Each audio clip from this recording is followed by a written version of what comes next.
भगवान की महिमा को सुनकर के जीवात्मा भगवान के परायण होता है।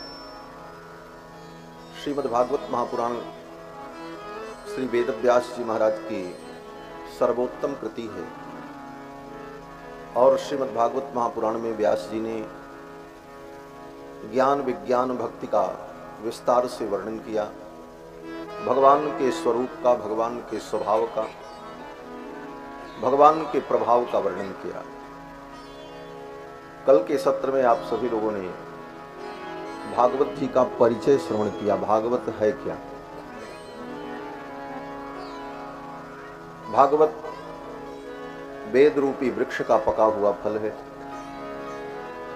दूसरे शब्दों में कहा जाए तो वेदों का सार है।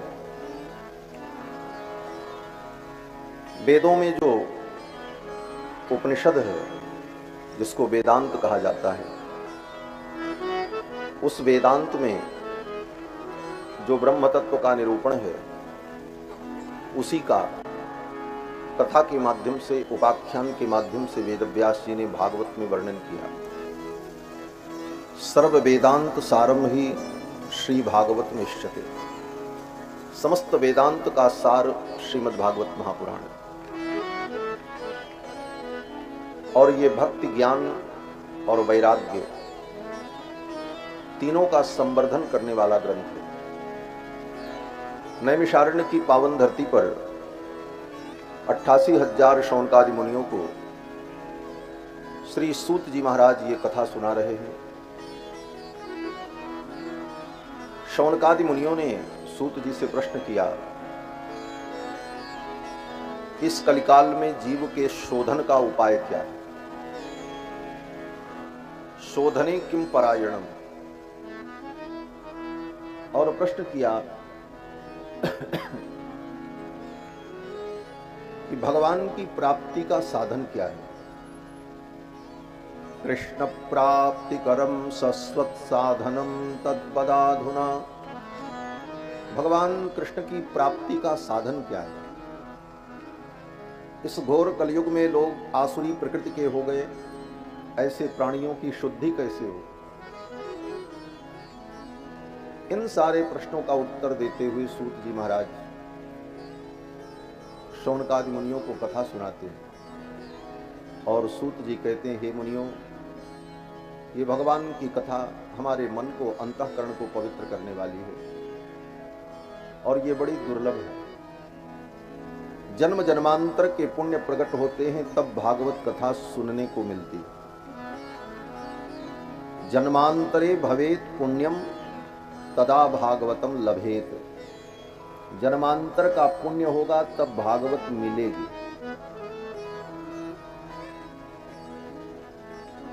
इसका मतलब है कि भागवत कथा तो होती है लेकिन सबको नहीं मिलती। भागवत के पांडाल में बैठ करके भी भागवत को प्राप्त नहीं कर पाते। अगर उनका चित्त भगवान में नहीं लगा तो भागवत उनको नहीं मिलती। पुण्य होगा तभी मिलेगी। जन्मांतरे भवेत पुण्यम तदा भागवतम लभेत। तभी भगवान की कथा में बैठने का मन होगा। जन्मांतर का पुण्य होगा तभी सुनने की रुचि उत्पन्न होगी, अन्यथा व्यक्ति 10 बार उठक बैठक लगाता रहेगा। कथा में बैठना भी बड़ा तप है। सुनने का जिसे अभ्यास हो जाए वही ज्ञान विज्ञान और तत्व को समझ पाता है। इसीलिए वेद भगवान ने कहा, पहली विधि क्या है? बोले श्रोतव्यो, पहले सुनो। ये सुनना ही कठिन है।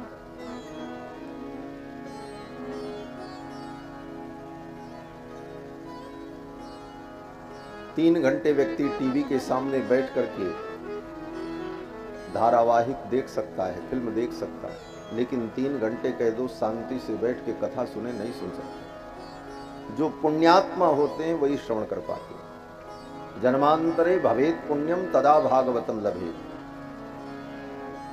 और ये कथा कितनी दुर्लभ है। सूत जी कहते हैं, हे मुनियों, जब गंगा के तट पर श्री सुखदेव जी महाराज राजा परीक्षित को कथा सुनाने जा रहे थे। उसी समय स्वर्ग से देवता अमृत कलश लेकर के आए। सुधा कुंभं गृहीत्वैव देवाः तत्र समागमन्। अमृत कलश लेकर के देवता आए और देवताओं ने सुखदेव जी को प्रणाम किया। सुकम नत्वा वदन् सर्वे स्वकार्य कुशलासुराः। सुखदेव जी को प्रणाम किया और उन देवताओं ने कहा, हे मुनिवर, आप राजा परीक्षित को कथा सुनाने जा रहे हैं। राजा परीक्षित तो मरने के डर से कथा सुन रहे हैं।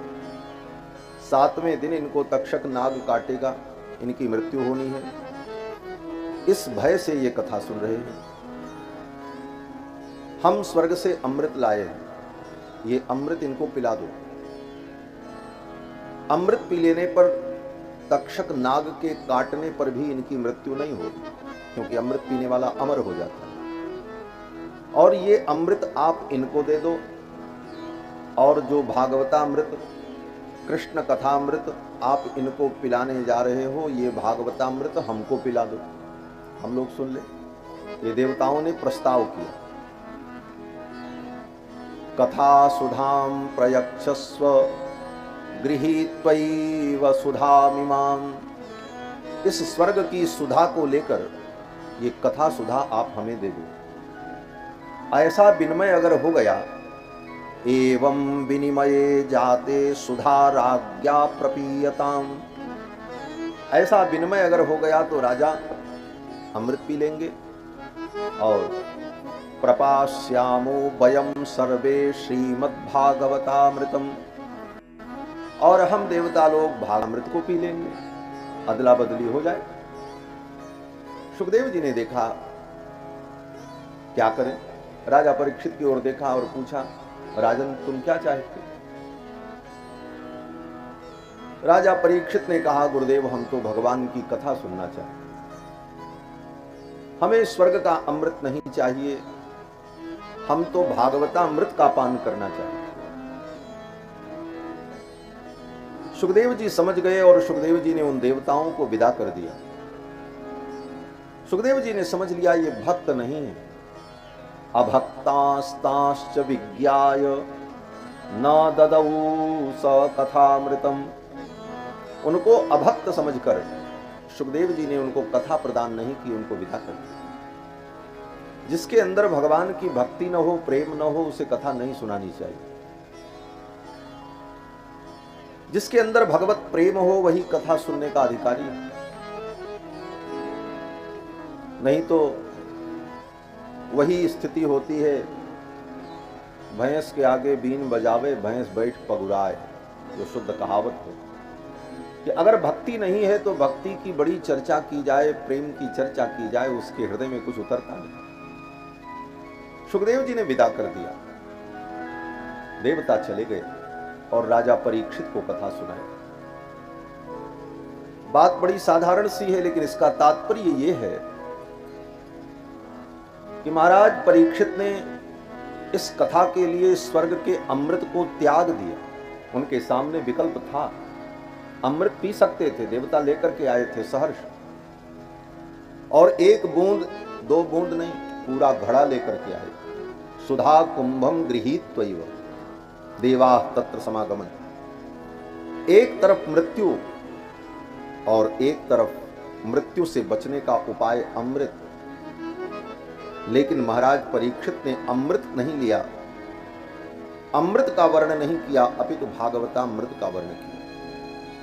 इसका यही तात्पर्य है कि जो व्यक्ति भगवान की कथा के लिए स्वर्ग के अमृत को भी त्याग देने की क्षमता रखता हो, वो भगवान की कथा का अधिकारी है। हम घर के काम नहीं छोड़ पाते, हम अपना आराम विश्राम नहीं छोड़ पाते। 3 घंटे कथा सुनेंगे तो आराम कहां करेंगे?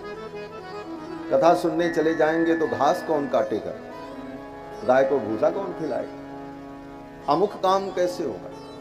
इन छोटे छोटे कार्यों के चक्कर में हम भगवान की कथा नहीं सुनते। उन कार्यों को हम महत्व देते हैं, भगवान की कथा को महत्व नहीं दे पाते। महाराज परीक्षित ने स्वर्ग के अमृत को भी त्याग किया और कथा का वर्णन किया। सुखदेव जी बड़े प्रसन्न हुए। सूत जी महाराज कहते हैं, एक बार की बात, देवर्षि नारद अनेक लोकों में भ्रमण करते हुए भारतवर्ष में आए और भारत के अनेक तीर्थों में देवर्षि नारद ने भ्रमण किया। श्रीरंगम, कुरुक्षेत्र, सेतुबंधु, इन समस्त तीर्थों में जब भ्रमण किया और भ्रमण करते हुए नारद जी जा रहे थे तो प्रजा की स्थिति नारद जी ने क्या देखी? बोले लोग अपने धर्म से विमुख हो चुके। ये कलयुग के प्रारंभ की घटना।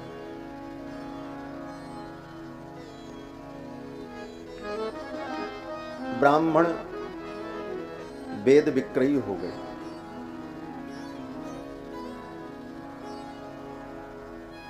घर में कलह की प्रधानता हो गई। लोग स्वार्थ परायण हो गए। धर्म कर्म भी केवल प्रदर्शन मात्र रह गया। आत्मशुद्धि, क्रिया शुद्धि का कोई विचार नहीं रह गया। कलयुग की इस घोर दशा को देखकर नारद जी को बड़ा दुख हो।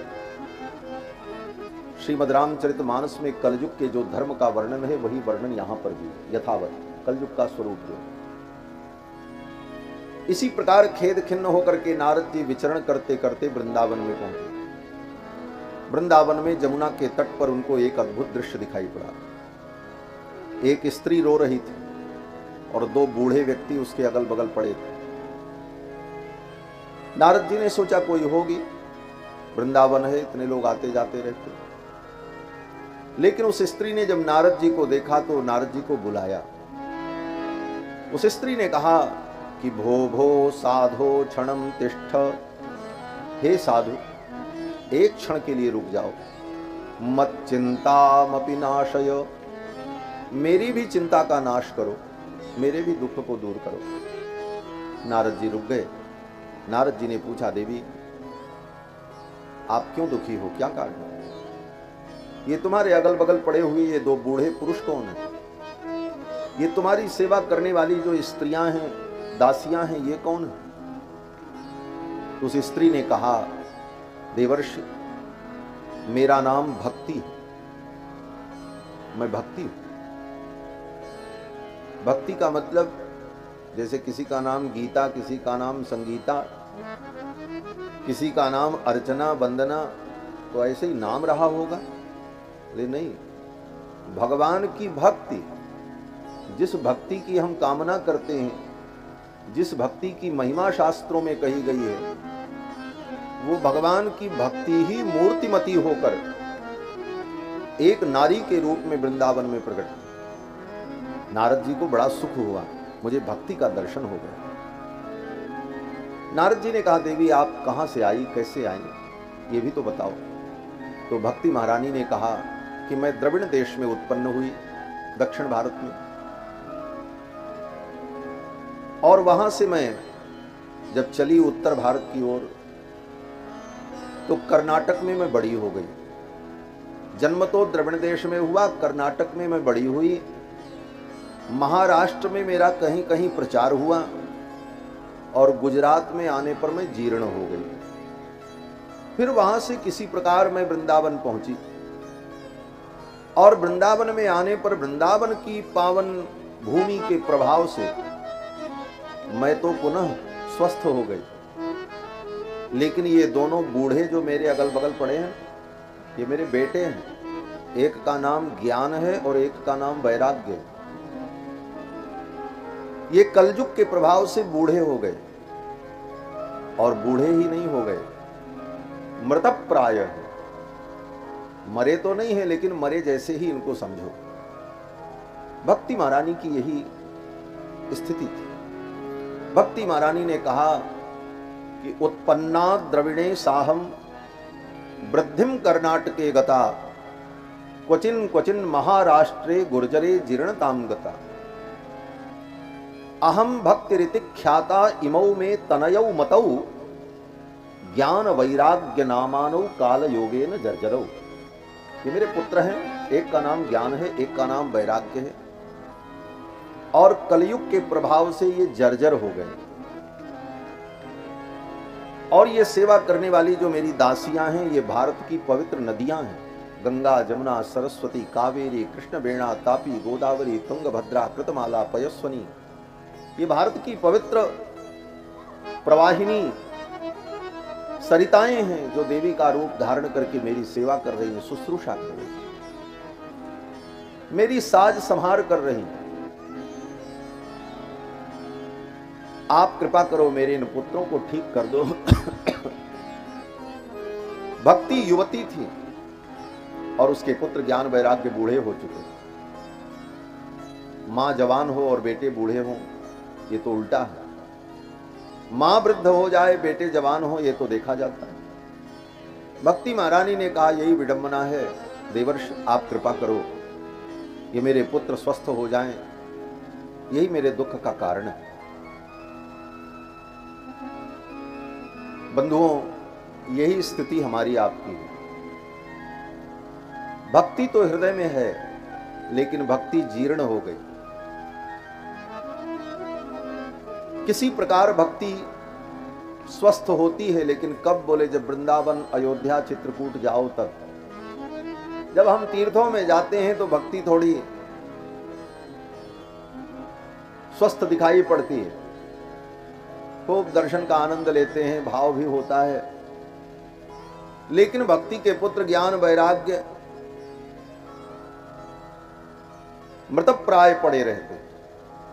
इसीलिए भक्ति को रोना पड़ता है। भक्ति रो रही थी, कहां पर बोले, वृंदावन में, जमुना के तट पर, क्योंकि उसके पुत्र ज्ञान वैराग्य जीर्ण।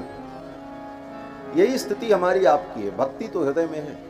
भक्ति हमको आपको वृंदावन, चित्रकूट, प्रयाग, गंगा के तट पर कहां कहां ले जाती है। हम जाते हैं, नहाते हैं, स्नान करते हैं, दान करते हैं, दर्शन करते हैं, लेकिन ज्ञान वैराग्य बोले, ज्ञान वैराग्य जीर्ण पड़े हैं। न ज्ञान दृढ़ होता है, न वैराग्य दृढ़ होता है।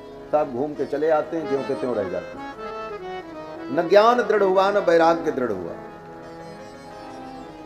ज्ञान की बातें तो कर लेते हैं, वैराग्य की बातें भी कर लेते हैं, लेकिन वो ज्ञान वैराग्य केवल वाचिक रहता है, जीवन में नहीं उतर पाता। गोस्वामी तुलसीदास जी कहते हैं, ब्रह्म ज्ञान बिनु नारी नर करहि न दूसर बात।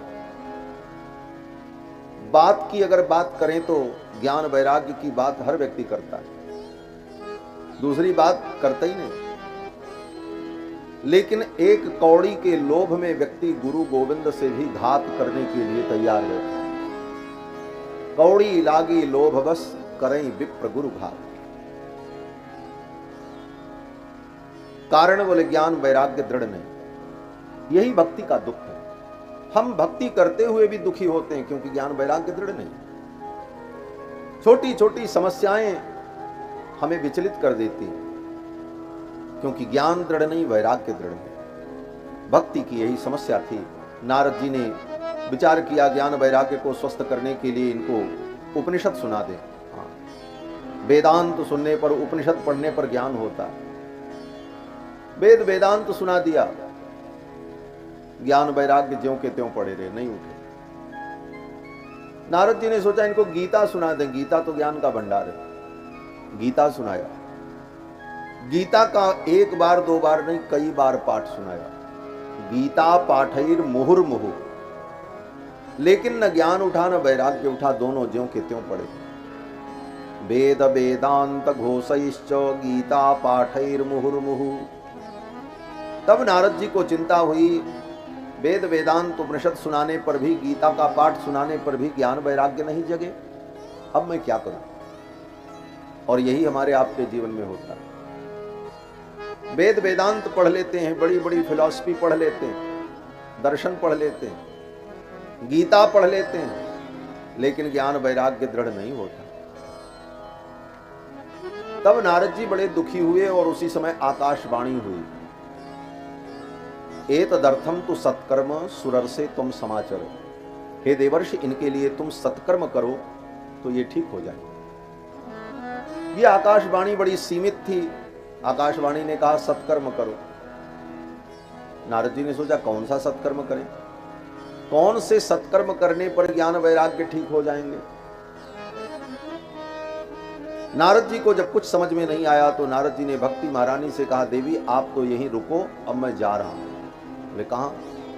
नारद जी ने कहा आप जा रहे हैं, पता लगाएंगे सत्कर्म क्या है, तब कोई उपाय करें। और नारद जी चल पड़े। जहां जहां गए किसी व्यक्ति ने नारद जी को सही उत्तर नहीं दिया।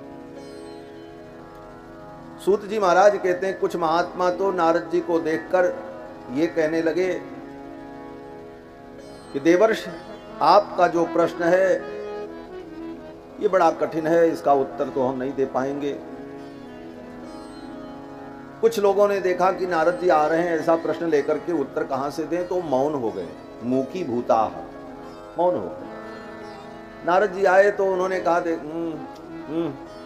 क्यों? बोले हम मौन हैं, हम बोलते ही नहीं।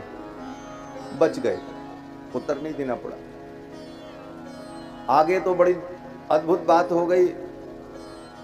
कुछ महात्मा थे, उन्होंने देखा कि इनका तो मौन से काम चल गया, हम क्या करें, हम कौन सा बहाना करें। बोले नारद जी तो को आते देखा तो ये महात्मा लोग भाग गए कि अंतस्तु पलायिताः।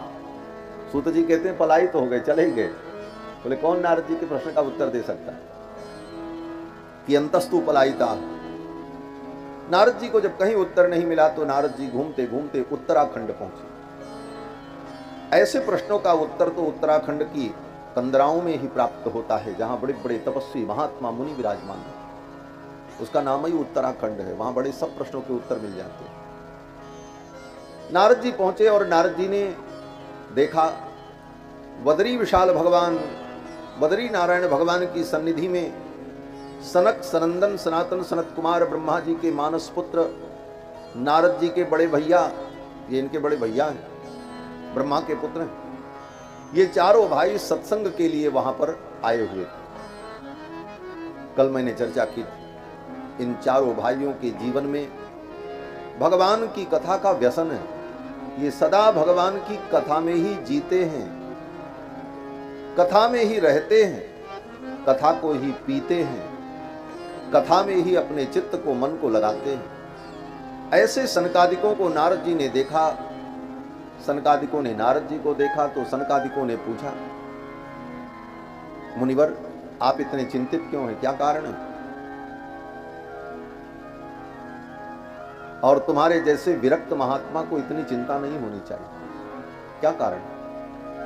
तब नारद जी ने बताया कि ऐसी ऐसी बात है, मैं कौन सा सत्कर्म करूं कि ज्ञान वैराग्य दोनों स्वस्थ हो जाएं और भक्ति प्रसन्न हो जाए। ये नारद जी का ही प्रश्न नहीं है, हमारा आपका भी प्रश्न है। हम आप क्या करें कि हमारी भक्ति स्वस्थ हो जाए और ज्ञान वैराग्य हमारा जग जाए। नारद जी तो एक निमित्त हैं, और नारद जी जो कुछ करते हैं लोक मंगल के लिए करते हैं। कहीं जाते भी हैं तो नारद जी के जाने का उद्देश्य लोक मंगल ही। घर घर में सत्यनारायण भगवान की कथा होती है, सबके घर में होती है, लेकिन लोग सत्यनारायण व्रत कथा का इतना ही मतलब समझते हैं, घर में बैठे रहते हैं। कई बार शंख बजा यह गिनते हैं, 4 बार बज गया हो, अब 5वां बजने वाला, चलो प्रसाद ले आओ। प्रसाद ही तक, पंजीरी और चरणामृत बस। सत्यनारायण व्रत कथा में वेदव्यास जी कहते हैं कि पर्यटन विविधान लोकान परानुग्रह कांक्षया। नारद जी का जो पर्यटन है वो पर्यटन आनंद के लिए, मनोविनोद के लिए नहीं है। हम आप तो पर्यटन करते हैं, चलो घूम आवे, थोड़ा आनंद लेकर के आए, लेकिन नारद जी का जो पर्यटन है वह परानुग्रह कांक्षया, प्राणियों पर अनुग्रह करने के लिए, प्राणियों के कल्याण के लिए नारद जी भ्रमण करते रहे। पर्यटन विविधान लोकान परानुग्रह कांक्षया। नारद जी आए, नारद जी ने कहा भक्ति महारानी कैसे स्वस्थ हो, मैं कौन सा सत्कर्म करूं यही जानने आया हूं। सनकादिकों ने कहा श्रीमद् भागवत महापुराण की साप्ताहिक कथा, श्रीमद् भागवत महापुराण का साप्ताहिक अनुष्ठान, यही वो सत्कर्म है जिस सत्कर्म के द्वारा भक्ति महारानी प्रसन्न हो जाएंगी और ज्ञान वैराग्य स्वस्थ हो। यही उपाय बताया जिस भागवत को सुनने के लिए हम आप बैठे। नारद जी ने कहा भागवत तो हम भी जानते हैं, लेकिन इसकी इतनी महिमा है ये हम नहीं जान रहे थे। कभी कभी होता है किसी वस्तु का सामान्य ज्ञान तो हमें होता है, लेकिन उसका विशेष ज्ञान नहीं होता। ज्ञान दो प्रकार का होता है, सामान्य ज्ञान और विशेष ज्ञान। किसी वस्तु को सामान्यतया जानना और एक उसकी समस्त विशेषताओं के सहित उसको जानना, ज्ञान का दो प्रकार माना गया। जैसे कोई दवा आपने हाथ में ली, पैरासीटामॉल, तो आप जानते हो इसका नाम पैरासीटामॉल है और इसे खाने से बुखार उतर जाएगा, ये बुखार की दवा, ये सामान्य ज्ञान है। लेकिन ये बना कैसे, इसमें क्या क्या मिला है, किस किस वस्तु की, किन किन पदार्थों की कितनी मात्रा है, इन सारे विषयों का ज्ञान आपको नहीं। उन सारे विषयों का ज्ञान हो जाए, इसी का नाम विशेष ज्ञान है। उसकी विशेषताओं के सहित उसका ज्ञान विशेषक ज्ञान कहलाता है। भागवत जी का सामान्य ज्ञान तो नारद जी को भी था कि ये अष्टादश पुराण में एक पुराण है, और नारद जी ने ही इसका उपदेश मूल रूप से वेदव्यास जी को दिया। तभी वेदव्यास जी ने इसका विस्तार किया 18,000 श्लोकों में। लेकिन इसकी इतनी महिमा है ये नारद जी को तब पता चला जब सनकादिकों ने उनको बताया। सनकादिकों ने कहा नारद, वेद से भागवत का प्राकट्य हुआ, लेकिन भागवत में जो रस है और इस भागवत से जो प्राप्त होता है वो अद्भुत। बोले महाराज मैंने तो वेदों को सुना दिया, उपनिषद सुना दिया, ज्ञान वैराग्य भक्ति ठीक नहीं हुए, तो वेद रूपी वृक्ष के इस फल से भक्ति महारानी और ज्ञान वैराग्य कैसे ठीक हो जाएंगे? तो सनकादिकों ने समझाया, देखो जैसे दूध के अंदर घी होता है, लेकिन दूध के अंदर जो घी है उस घी से पूड़ी नहीं बन सकती, हलवा नहीं बन सकता। दूध के अंदर घी विद्यमान है, लेकिन कोई व्यक्ति कहे कि हमको पूड़ी छानना है, लाओ दूध के अंदर तो घी है, 4 लीटर दूध डाल देते हैं कढ़ाई में, पूड़ी छान लें, छनेगी? बोले नहीं छनेगी। बोले तब? बोले उस दूध का दही बनाना होगा, दही बना करके फिर उसका मंथन करना होगा, मंथन करने के बाद उस दूध का जो सार तत्व घृत है वो जब निकलेगा, तब उस घृत से आप पूरी बना लो, हलवा बना लो, जितने व्यंजन बनाना है सब बना लो, बन जाएगा। जैसे गन्ने के रस में मिठास है, लेकिन आपको हलवा बनाना है, हलवे को मीठा करना है, बोले गन्ना डाल दें। बोले गन्ने से ही मीठा बनता है, लेकिन गन्ना डाल दो तो हलवा मीठा नहीं होगा। खीर बनानी, बोले खीर में गन्ना डाल दें। बोले नहीं, उस गन्ने के पक जाने पर फिर उसे पेर करके उसका रस निकाल करके उस रस का परिपाक करके जब शर्करा तैयार हो जाए, चीनी बन करके तैयार हो जाए, तो वो चीनी चाहे जिसमें डाल दो, दूध में डालो, हलवा में डालो, सब मीठा होता है। उसी प्रकार से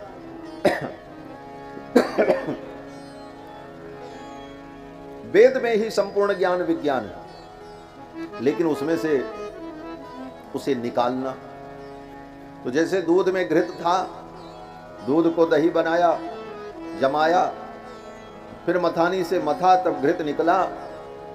उसी प्रकार वेदव्यास जी ने चारों वेदों को अपनी बुद्धि में जमाया, उसका चिंतन किया, और फिर वेदव्यास जी ने अपने विचार की मथानी से उसे मथा, और मथने के बाद जो तत्व निकला उसी का नाम श्रीमद् भागवत हुआ।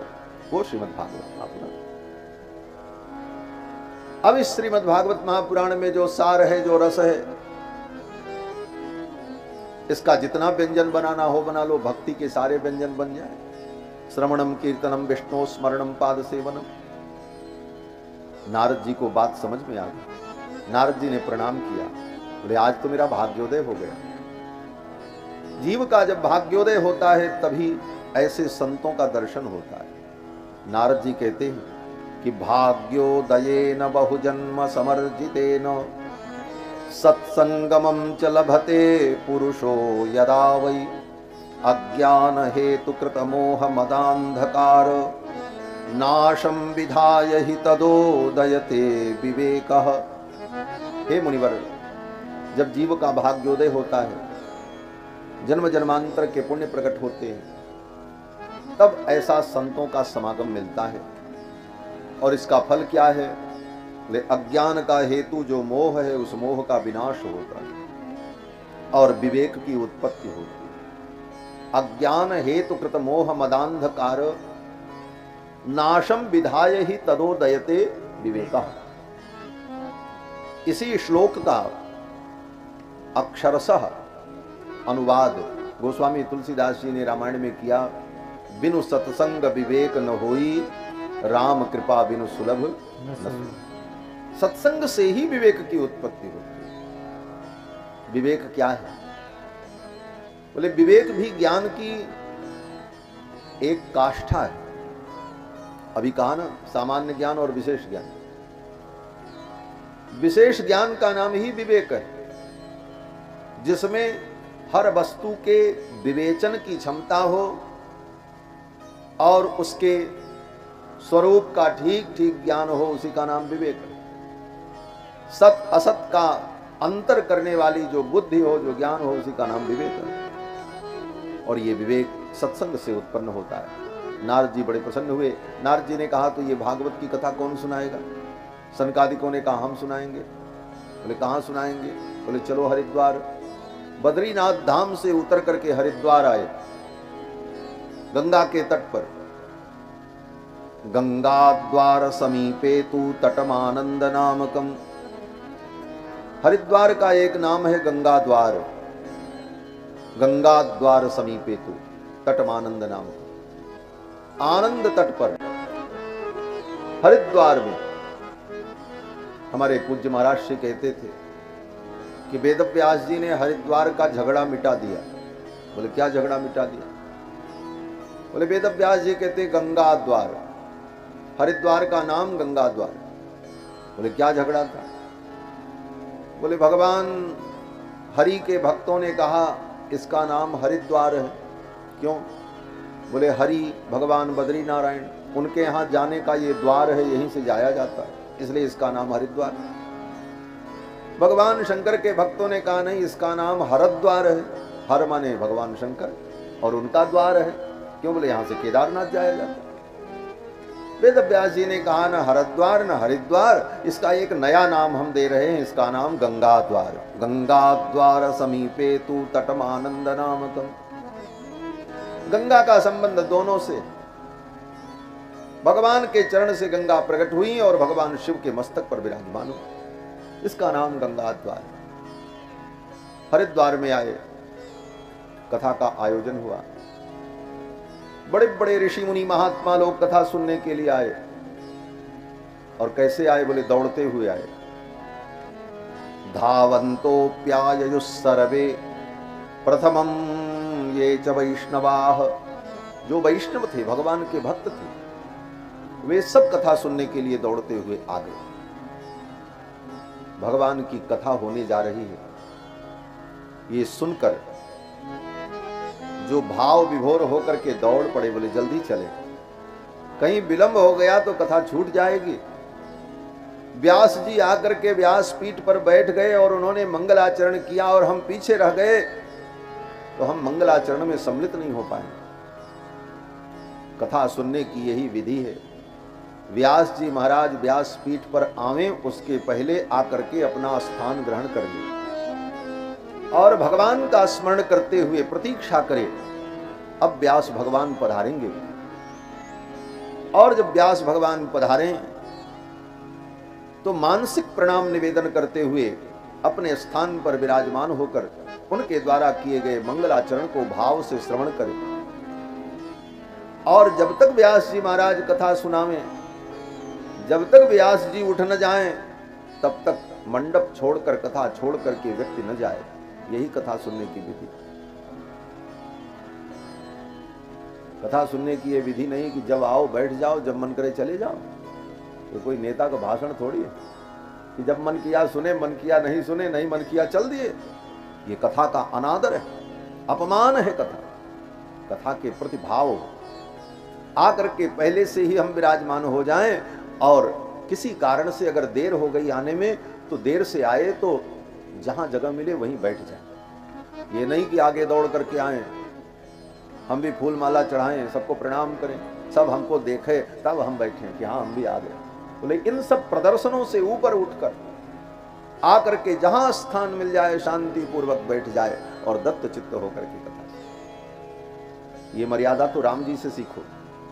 रामायण में वर्णन है, कुश और लव जब कथा सुनाने लगे तो राम जी कथा सुनने के लिए इतने धीरे से आए, अपने सिंहासन से उतरकर आकर के साधारण लोगों के बीच में राम जी बैठ गए, और कोई उन्हें देख भी नहीं पाया, समझ नहीं पाया।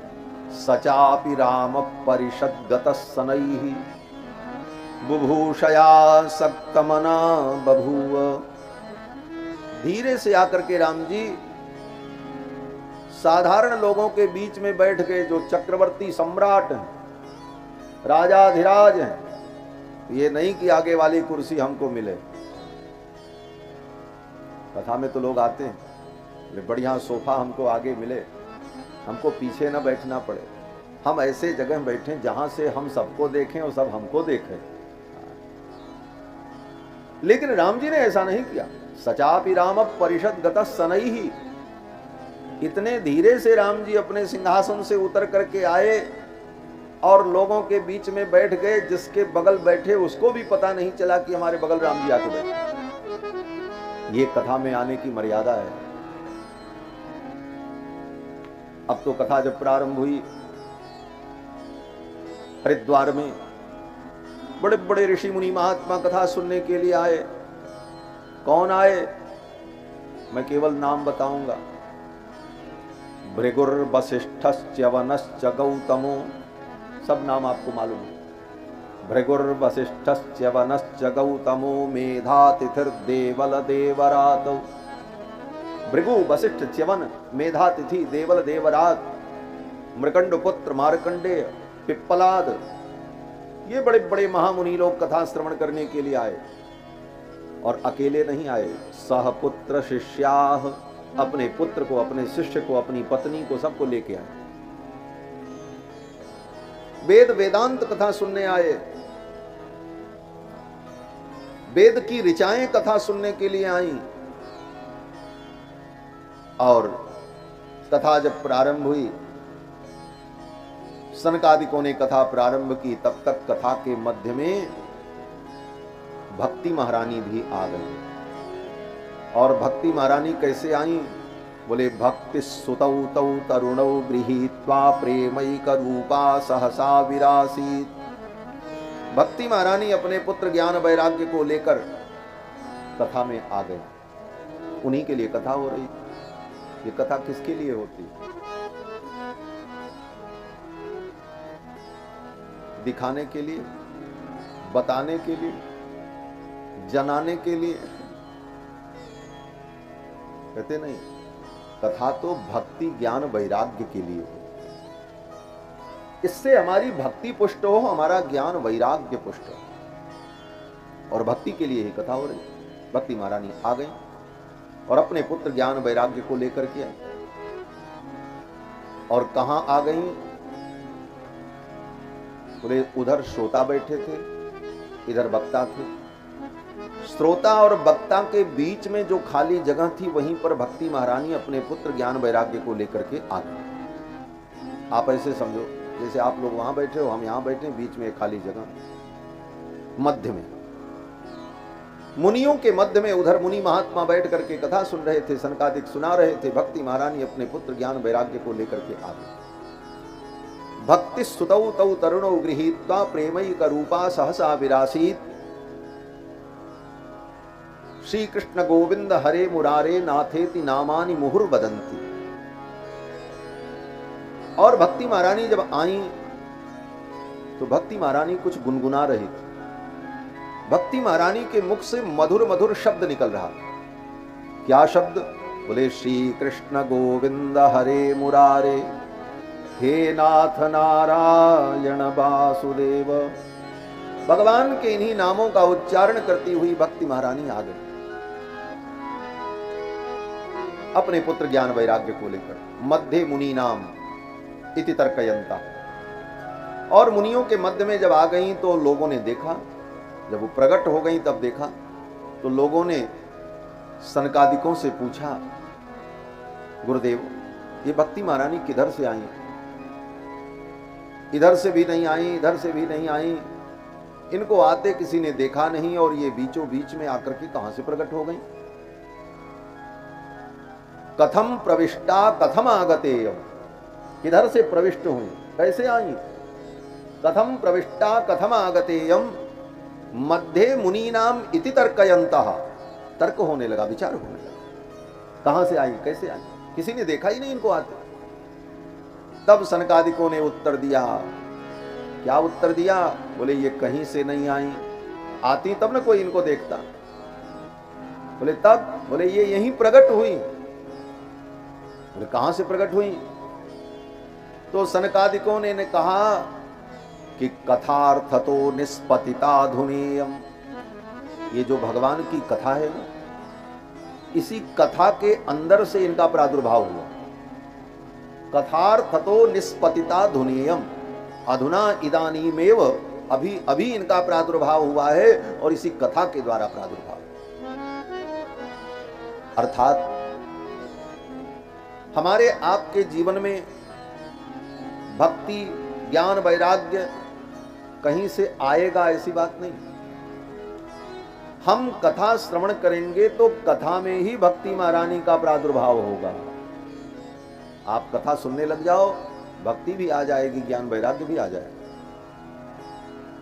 भक्ति महारानी ज्ञान वैराग्य को लेकर के आ गई तो भक्ति महारानी ने पूछा, मैं कहां बैठूं?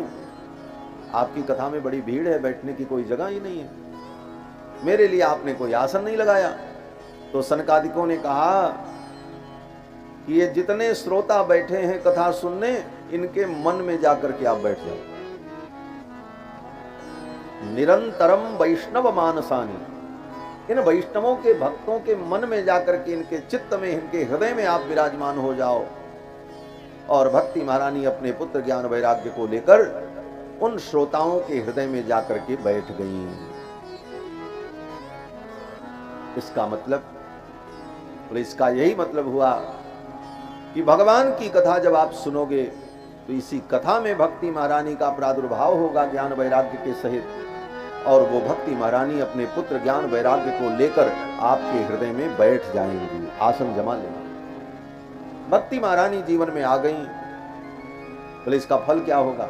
बोले इसका फल ये होगा कि भगवान आएंगे। जिसके हृदय में भक्ति आ जाती है उसी के हृदय में भगवान का आगमन होता है। कैसे भगवान आते हैं? बोले उसी भक्ति के सूत्र में बंध करके भगवान उन श्रोताओं के हृदय में विराजमान हो जाते हैं।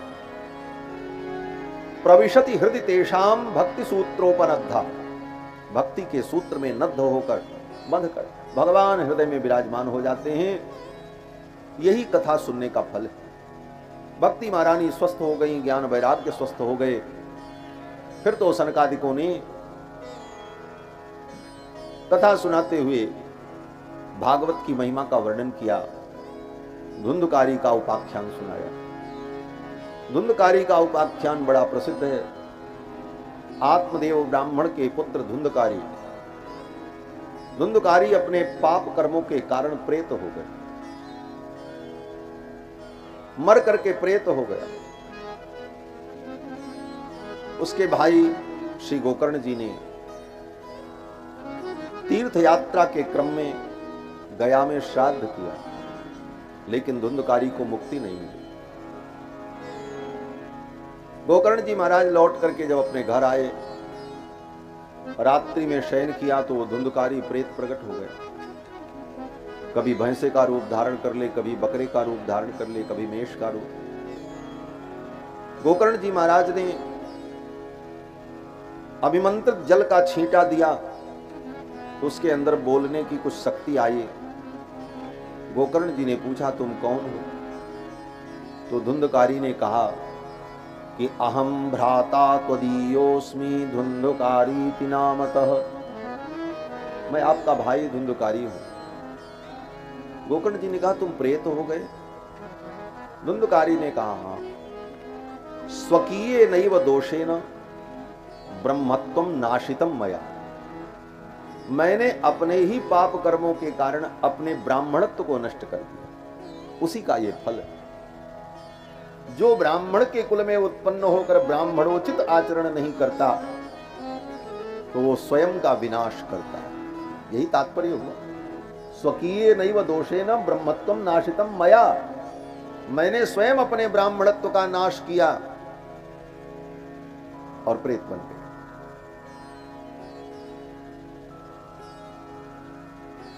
जब व्यक्ति अपने कर्म को त्याग देता है, अपने कर्तव्य का त्याग कर देता है, अपने दायित्व का निर्वहन नहीं करता,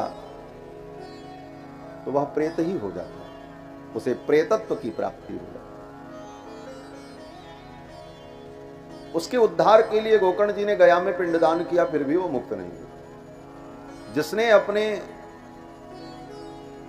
कर्म का त्याग कर दिया, अपने ब्राह्मणत्व का नाश कर दिया, उसका श्राद्ध करने पर भी उद्धार कहां होता? गोकर्ण जी ने कहा, तुम्हारे लिए हमने गया में श्राद्ध किया, तुम मुक्त नहीं हुए। तो धुंधकारी ने कहा कि आपने गया में मेरा एक बार श्राद्ध किया, जीवन में एक ही बार व्यक्ति गया चला जाए, यही बहुत बड़ी बात है। 100 बार कौन जाएगा करने? और कितने तो ऐसे हैं जो एक बार नहीं जा पाते।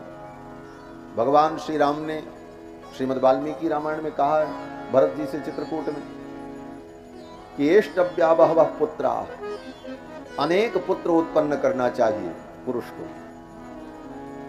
आज अनेक पुत्र की बात करो तो लोगों को हंसी आती, बोले महात्मा लोग क्या कहते हैं।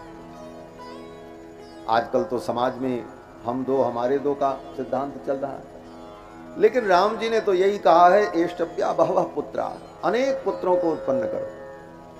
क्यों? बोले उन पुत्रों में से एक भी अगर गया में जाकर के तुम्हारे लिए श्राद्ध किया, पिंडदान किया, तो पितरों का कल्याण होगा। यह कश्चित गयाम ब्रजेत, लेकिन यहां तो गया में पिंडदान करने पर भी धुंधकारी को मुक्ति नहीं मिल पाई।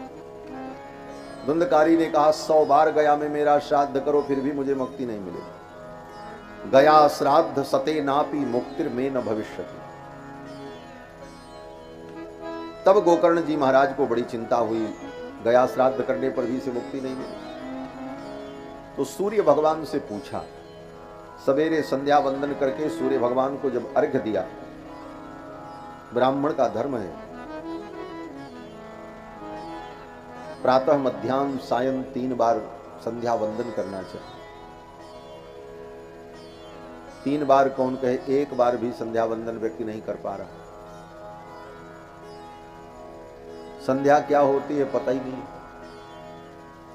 शास्त्र कहता है संध्याहीनो असुचिर नित्य, जो संध्या नहीं करता वो सदा अपवित्र ही रहता है। ब्राह्मण, क्षत्रिय, वैश्य 3 वर्ण के लोग, त्रैवर्णिक अगर संध्या न करें तो वो अपवित्र ही रहते, वो पवित्र नहीं होते। संध्या द्विज का मूल है। विप्रो वृक्षः तस्य मूलम ही संध्या। ब्राह्मण वृक्ष है और संध्या उसकी जड़ है, मूल है। अगर जड़ नहीं रहेगी तो वृक्ष सूख जाएगा। ब्राह्मण को नित्य नियम से संध्या वंदन करना चाहिए। ब्राह्मण को ही नहीं, क्षत्रिय वैश्य को भी नित्य नियम से संध्या करना चाहिए। यहां तक कि शूद्र को भी, वैदिक संध्या नहीं, पौराणिक पुराणों के अनुसार पौराणिक श्लोकों के द्वारा सूर्य भगवान को अर्घ्य देकर और सूर्य भगवान को प्रणाम करके जो स्तुति, नाम जप, भगवत चिंतन, इन सारे कर्मों को नियम से करना चाहिए। यही उनके लिए संध्या मानी जाती है, क्योंकि संध्या का परम तात्पर्य यही है, संधीयते परब्रह्म सद्भिर संध्या उच्यते। परब्रह्म का संधान, परब्रह्म का चिंतन, इसी का नाम संध्या है। अब वो चिंतन की विधा अलग अलग है, ब्राह्मणों के लिए अलग है। क्षत्रिय वैश्य के संध्या में, ब्राह्मण की संध्या में, सब में कुछ कुछ भिन्नताएं भी होती हैं, लेकिन सब अपने अपने अनुसार संध्या वंदन करें, यही धर्म है। गोकर्ण जी महाराज ने संध्या वंदन किया, सूर्य भगवान को अर्घ्य दिया, और उसी समय उन्हें याद आया सूर्य भगवान से ही मैं पूछूं, क्योंकि बुद्धि को प्रेरणा देने वाले तो यही है। जब बुद्धि में कोई बात समझ में ना आवे तो बुद्धि में प्रेरणा कौन देगा? बोले भगवान ही देंगे। इसीलिए गायत्री मंत्र में प्रार्थना की जाती है। संध्या में मुख्य रूप से गायत्री की ही उपासना होती है। गायत्री मंत्र से सूर्य भगवान को अर्घ्य देकर और फिर गायत्री मंत्र का विनियोग न्यास पूर्वक जप करके भगवान की प्रार्थना करना, ब्रह्म का चिंतन करना, इसी का नाम संध्या है। तो गायत्री मंत्र में यही प्रार्थना की जाती है, धियो यो नः प्रचोदयात्। वो परमात्मा हमारी बुद्धि को प्रेरित करे। तो गोकर्ण जी महाराज ने भी भगवान से प्रार्थना की, हमारी बुद्धि को भगवान प्रेरित करें। और बुद्धि में प्रेरणा हुई, आकाशवाणी हुई, सूर्य भगवान ने कहा साप्ताहिक भागवत की कथा सुनाओ, इसे मुक्ति की प्राप्ति हो।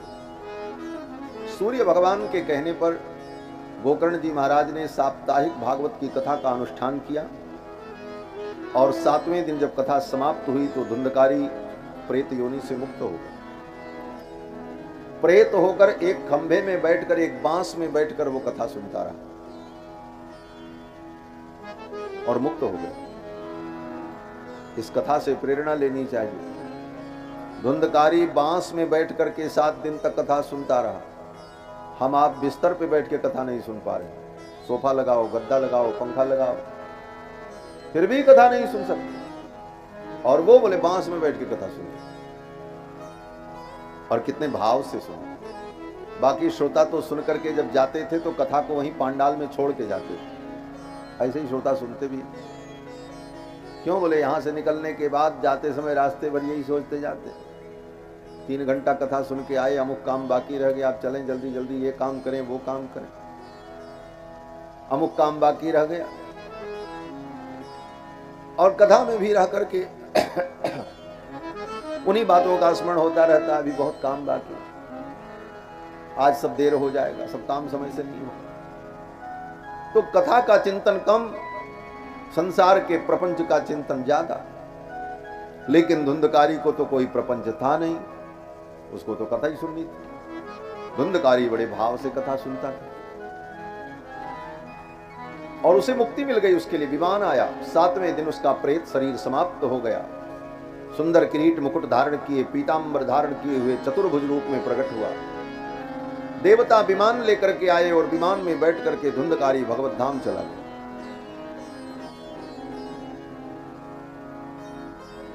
देवता जब विमान लेकर के आए धुंधकारी को ले जाने के लिए, तो गोकर्ण जी ने पूछा उन देवताओं से, एक बात बताओ।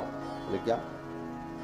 बोले कथा तो मेरे इतने श्रोताओं ने सुना, सबके लिए विमान क्यों नहीं लाए? केवल इसके लिए विमान क्यों लाए? तो उन देवताओं ने कहा कि श्रुतम तो सर्वैः न तथा मननम कृतम। कथा तो सबने सुनी, लेकिन मनन किसी ने नहीं किया।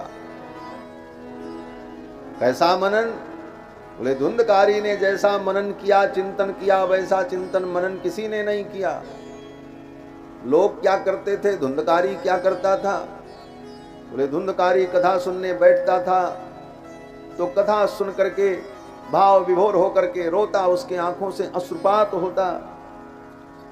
और प्रातःकालीन सत्र की कथा सुना करके जब गोकर्ण जी महाराज विश्राम के लिए जाते तो धुंधकारी वहीं बैठे बैठे उन कथाओं का चिंतन करता है।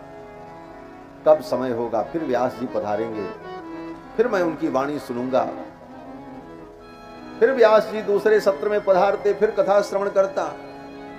फिर व्यास जी रात्रि में विश्राम करने जाते। धुंधकारी को रात भर नींद नहीं आती, एक एक पल वो गिनता रहता, कब सवेरा होगा, कब फिर उनकी वाणी सुनने को मिलेगी, और उन कथाओं का चिंतन करता।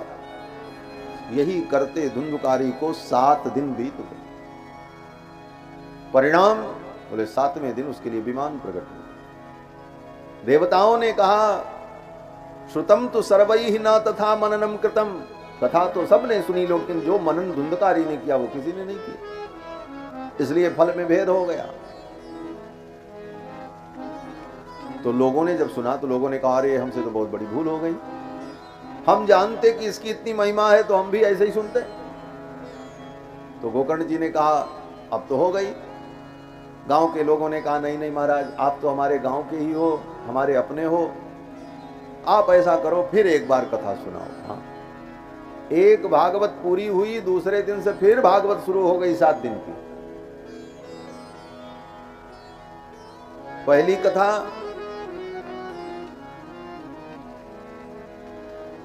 प्रारंभ हुई और 7वें दिन समाप्त हुई। दूसरे दिन फिर कथा प्रारंभ हुई भागवत की, और गांव के लोग सब दत्तचित्त होकर के सुनते रहे।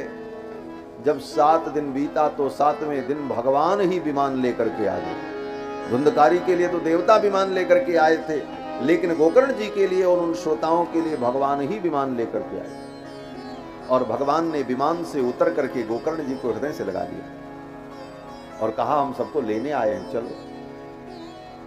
सभी लोग उस विमान में बैठ गए और भगवान गोकर्ण जी को लेकर, उन श्रोताओं को लेकर के वैकुंठ चले गए, गोलोक चले गए।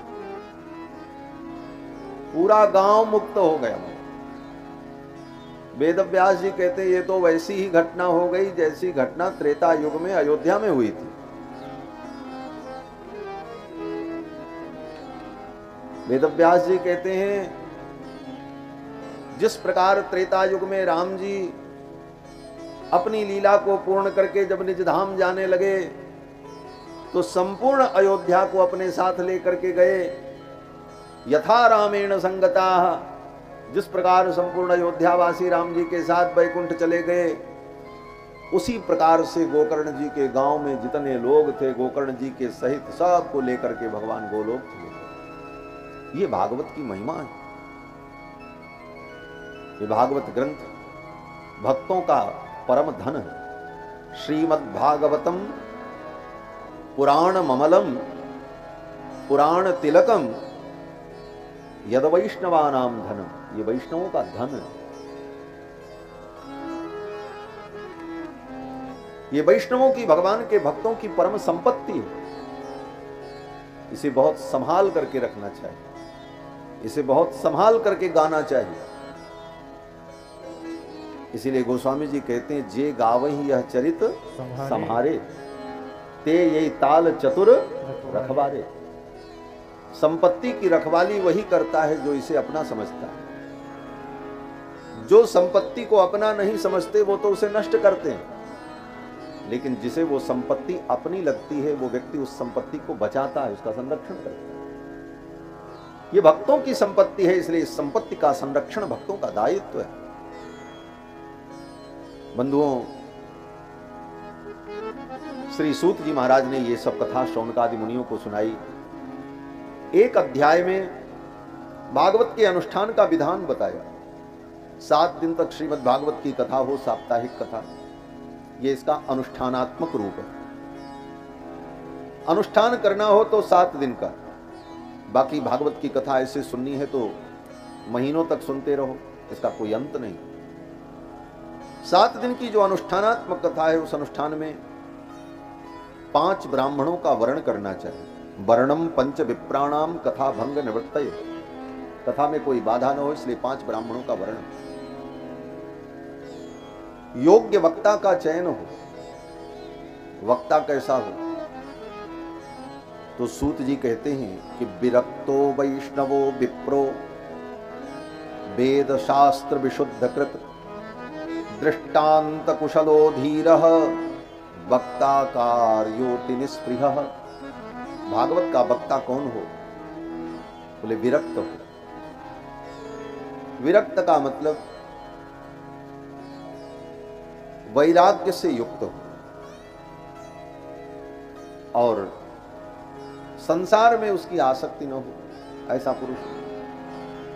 और वैष्णव हो, भगवान का भक्त हो। बहुत बड़ा विद्वान हो लेकिन भगवान का भक्त न हो, बोले उससे कथा नहीं सुननी चाहिए। क्यों? बोले वो व्याख्या तो कर देगा। व्याकरण शब्द कोशादि का ज्ञान होने पर पंक्तियों की व्याख्या तो वो कर देगा, लेकिन उसकी व्याख्या से आपके हृदय में भक्ति और ज्ञान का संवर्धन नहीं होगा। वो तो तब होगा जब कोई भक्त सुनाएगा। इसलिए वैष्णव से कथा सुन। वैष्णव का मतलब भगवान का भक्त, भगवत प्रेमी। विरक्तो वैष्णव। और तीसरी विशेषता बोले विप्रो ब्राह्मण। भागवत का वक्ता विरक्त वैष्णव ब्राह्मण। वेद शास्त्र विशुद्ध कृत, जिसने वेद शास्त्र को पढ़ा हो और ठीक से पढ़ा हो, विशुद्ध रूप से पढ़ा हो, परंपरा से पढ़ा हो। दृष्टांत कुशलो धीरा, अनेक प्रकार के दृष्टांत और उदाहरण दे करके जिसके अंदर समझाने की क्षमता हो, उसके द्वारा भगवान की ये कथा श्रवण करनी चाहिए। आज तो ये स्थिति है कि महिलाएं भी व्यासपीठ पर बैठ करके भागवत बांच रही हैं और लाखों लाखों रुपए लोग खर्चा करते हैं। अमुक को बुलाया, अमुक साध्वी, सुश्री, अमुक साध्वी। बंधुओं, ये मर्यादा नहीं है। कहीं किसी शास्त्र में और भागवत के प्रसंग में कहीं किसी स्त्री वक्ता की कहीं चर्चा नहीं है। कथा किसने सुनाई? बोले सूत जी ने सुनाई, सुखदेव जी ने सुनाई, वेद व्यास जी ने सुनाई, सनकादिकों ने सुनाई, गोकर्ण जी ने सुनाई, नारद जी ने सुनाई। कहीं किसी स्त्री वक्ता की चर्चा। इसको आप अन्यथा न लें। यहां स्त्री की कोई उपेक्षा अवहेलना की बात नहीं है, अपितु एक मर्यादा और शास्त्र के नियम की बात है। कौन सा कार्य किसके द्वारा होना चाहिए, यह जो शास्त्र सम्मत विधान है। तो शास्त्र सम्मत विधान यही है कि विरक्त वैष्णव विप्र के द्वारा भागवत की कथा श्रवण करें। ये वक्ता का लक्षण बताया। 5 ब्राह्मणों का वर्ण हो, और यहां तक लिखा है 2 वक्ता होना चाहिए। एक वक्ता प्रधान वक्ता हो जो कथा सुना, और एक वक्ता और होना चाहिए। क्यों? बोले कथनचित वक्ता बीमार पड़ जाए, शरीर ही है, कुछ हो सकता है, कोई समस्या आ जाए तो फिर कथा कौन सुनाएगा? कथा तो अधूरी रह जाएगी। बोले तो दूसरे वक्ता तैयार रहने चाहिए कथा सुनाने। इसीलिए वर्णम पंच विप्राणाम, 5 ब्राह्मणों का वर्ण हो। एक मंत्र का जप करें, एक मूल पारायण करें, एक कर्मकांड के सारे विधान का संपादन करें, और एक वक्ता प्रधान हो और एक उनके सहायक वक्ता हो। 5 सहायक वक्ता का काम क्या है? बोले वो रहें जब उनकी जरूरत पड़े तो उनका उपयोग हो। काम तो 4 से ही चलेगा। एक मंत्र का जप करें, एक मूल पाठ करें, एक कर्मकांड अनुष्ठान करें, एक कथा सुनावें, और एक बोले वो बैठे रहें, सब कार्य का निरीक्षण करते रहे। अगर कहीं कोई कमी हो जाए, कोई 4 में से बीमार पड़ जाए अथवा कुछ गड़बड़ हो, तो उस कार्य का संपादन करने के लिए एक व्यक्ति अधिक होना चाहिए। जैसे गाड़ी 4 पहिया से चलती है लेकिन एक स्टेपनी अलग से रखी रहती है इमरजेंसी के लिए। कोई एक पहिया खराब हो जाए तो गाड़ी तो नहीं चलेगी, बोले तो तुरंत उसको निकालो, वहां सेट कर दो। तो इसी प्रकार से एक और वक्ता होना चाहिए। इस प्रकार 7 दिन तक श्रीमद् भागवत की कथा का अनुष्ठान करना चाहिए। और क्या करना चाहिए? कहते हैं पवित्रता पूर्वक भूमि पर शयन करते हुए, फलाहार करते हुए कथा श्रवण करनी चाहिए। इसमें भी एक पक्ष है। पहला पक्ष तो यह है कि 7 दिनों तक कुछ नहीं खाना चाहिए, केवल कथा सुननी चाहिए, पानी भी न पिए। आप कहोगे महाराज तब तो मर जाएंगे, परीक्षित तो 7वें दिन मरे थे, हम तो दूसरे ही दिन मर जाएंगे। हो जाएगी कथा फिर। अच्छा, अगर ऐसी बात है तो ठीक है, पानी पी लो और कथा सुनो। बोले नहीं नहीं महाराज, केवल पानी से काम नहीं चलेगा। तो वेद व्यास जी ने कहा अगर पानी से काम नहीं चलेगा तो दूध भी थोड़ा ले लो, पानी और दूध लेकर के कथा सुनो। थोड़ा दूध पी लो और जब प्यास लगे तो पानी भी पी लेना, 2 की अनुमति दे दी। बोले महाराज इतने से काम नहीं चलेगा। बोले तो अच्छा, कुछ फल भी खा लो, कथा सुनो। बोले महाराज केवल फल से भी काम नहीं चलेगा, बिना अन्न के हमारा काम नहीं चलेगा। तो वेद व्यास जी ने कहा तो फिर अन्न खा लो, लेकिन एक टाइम खाओ, एक टाइम अन्न खाओ, एक टाइम फलाहार करो। बोले महाराज हम ऐसा नहीं कर सकते, हम तो दवा खाते हैं, बीमार आदमी, हमको तो दोनों टाइम खाना पड़ेगा। तो वेद व्यास जी ने कहा दोनों टाइम नहीं, 4 टाइम खाओ, लेकिन भगवान की कथा सुनो। भोजनम तो बरम मन्ने कथा श्रवण कारकम। अगर भोजन करने से कथा सुनने में मन लगता है तो भोजन करो। भोजन करना न करना, फलाहार करना, दूध पीना, ये नियम कथा सुनने के लिए। और इन नियमों के कारण अगर कथा सुनने में बाधा हो रही है, तुम्हें अनुकूलता नहीं हो रही है, तो इन नियमों की अनिवार्यता नहीं है, तुम भोजन करो लेकिन कथा सुनो। कथा सुनने की अनिवार्यता, क्योंकि कथा के लिए ही तो सब है। कथा सुनने की अनिवार्यता, इसलिए कथा सुनने में जिस प्रकार मन लगे वो करो। भोजनम तो बरम मन्ने कथा श्रवण कारकम। इस प्रकार ये सब विधान बताया। 7 दिन में जब कथा पूर्ण हो तो गायत्री मंत्र से अथवा द्वादशाक्षर मंत्र से यज्ञ करना चाहिए, हवन करना चाहिए, ब्राह्मणों को भोजन कराना चाहिए। भागवत जी की पोथी स्वर्ण खंड पर रखकर सुंदर वस्त्र से वेष्टित करके पूजन करके ब्राह्मण को संकल्प पूर्वक दान करना चाहिए।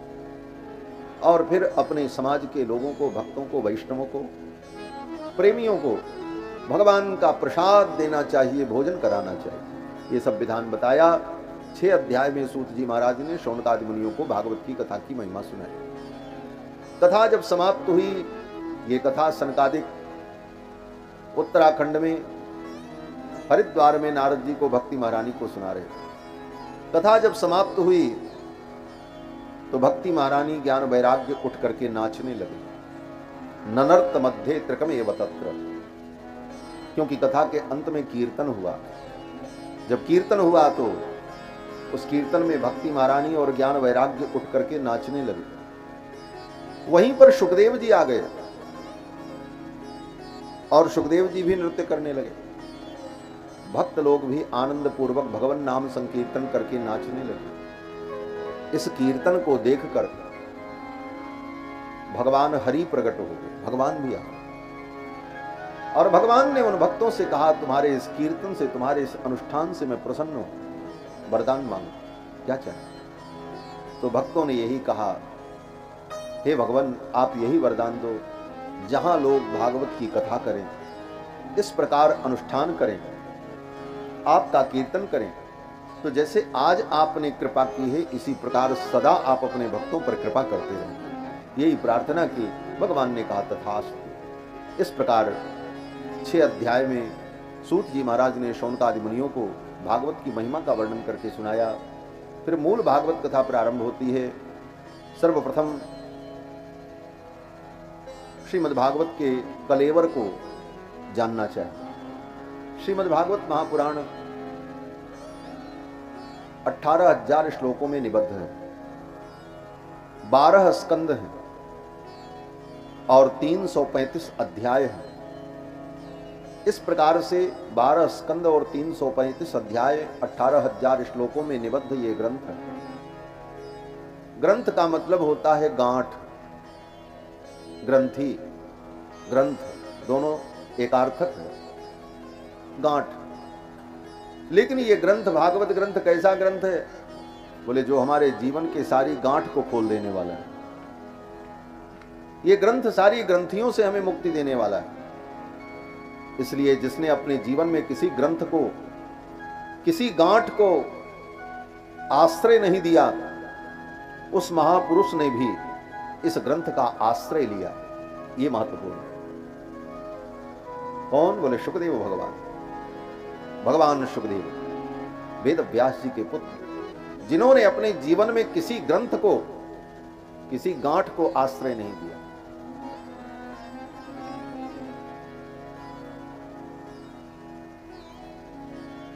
सुखदेव जी महाराज जब जन्म लिए, जन्म लेते ही जंगल की ओर चल पड़े।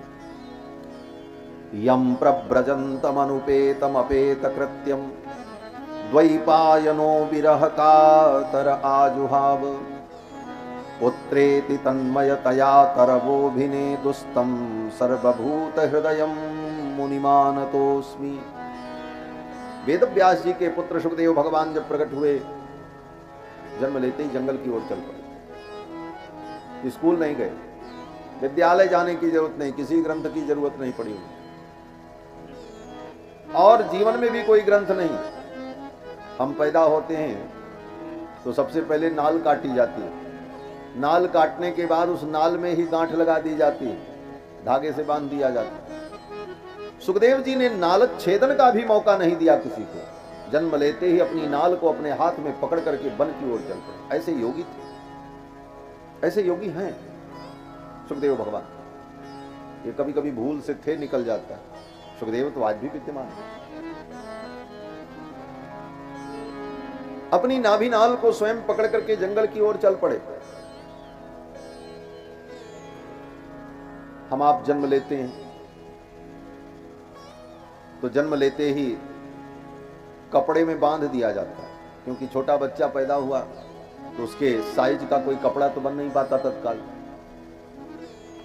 तो सीधे साधे कपड़े को ही लेकर के कमर में लपेट करके जहां तहां बांध करके गांठ लगा दी जाती, काम चलाने की। लंगोटी पहना देते, पुरानी परंपरा यही थी। आपको आजकल महाराज क्या पहनाते हैं? हगीस, पहले तो वही पहनाया जाता।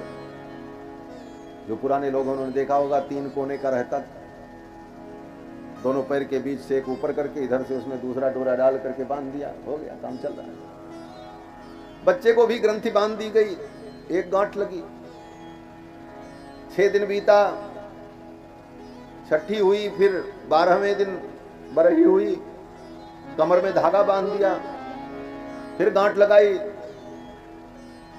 जब और बड़ा हुआ तो मुंडन कराया गया, शिखा रखी गई, फिर शिखा में गांठ लगा दी गई। फिर यज्ञोपवीत संस्कार हुआ तो यज्ञोपवीत में गांठ लगा करके पहना दिया गया। इसके बाद ब्याह हुआ तो बर वधू के आंचल में गांठ लगा दी गई, बोले अब इसमें भी गांठ डालो। जीवन भर एक के ऊपर एक गांठ लगती रही। इन ग्रंथियों में हम बंधते रहे। इसका मतलब आप ये मत समझना कि ये सब निरर्थक है, तात्पर्य समझो। इन ग्रंथियों में हम बंध गए आसक्ति। यद्यपि ये संस्कार हैं, ये मानव जीवन में सब विधान है, शास्त्रोचित है, लेकिन हम उसके वास्तविक स्वरूप को न समझकर केवल उसे हम एक व्यवस्था के रूप में प्राप्त करके तत्त भावों में बंधते चले गए और जीवन भर बंधते ही, और एक के बाद एक वैचारिक बंधन हमें बांधते चले गए और जीवन भर उन बंधनों से, उन ग्रंथियों से हम मुक्त नहीं हो पाए। लेकिन सुखदेव जी, बोले सुखदेव जी जन्म लेते ही जंगल की ओर चले, कपड़ा भी नहीं पहना, दिगंबर। वेद व्यास जी पीछे पीछे दौड़ने लगे, बेटा रुक जाओ रुक जाओ। पिता की बात भी नहीं सुनी, चले गए। जब जा रहे थे रास्ते में एक तालाब पड़ा, उस तालाब में, सरोवर में कुछ स्त्रियां स्नान कर रही थी। सुखदेव जी चले गए बगल से, कोई स्त्रियां दर्शन करती रही, प्रणाम किया दूर से। पीछे से वेद व्यास जी आ रहे थे अपने बेटे को ढूंढते ढूंढते, सुखदेव जी को। वेद व्यास जी जब आए तो फटाफट वो सब स्त्रियां कपड़ा उपड़ा पहनने लगी।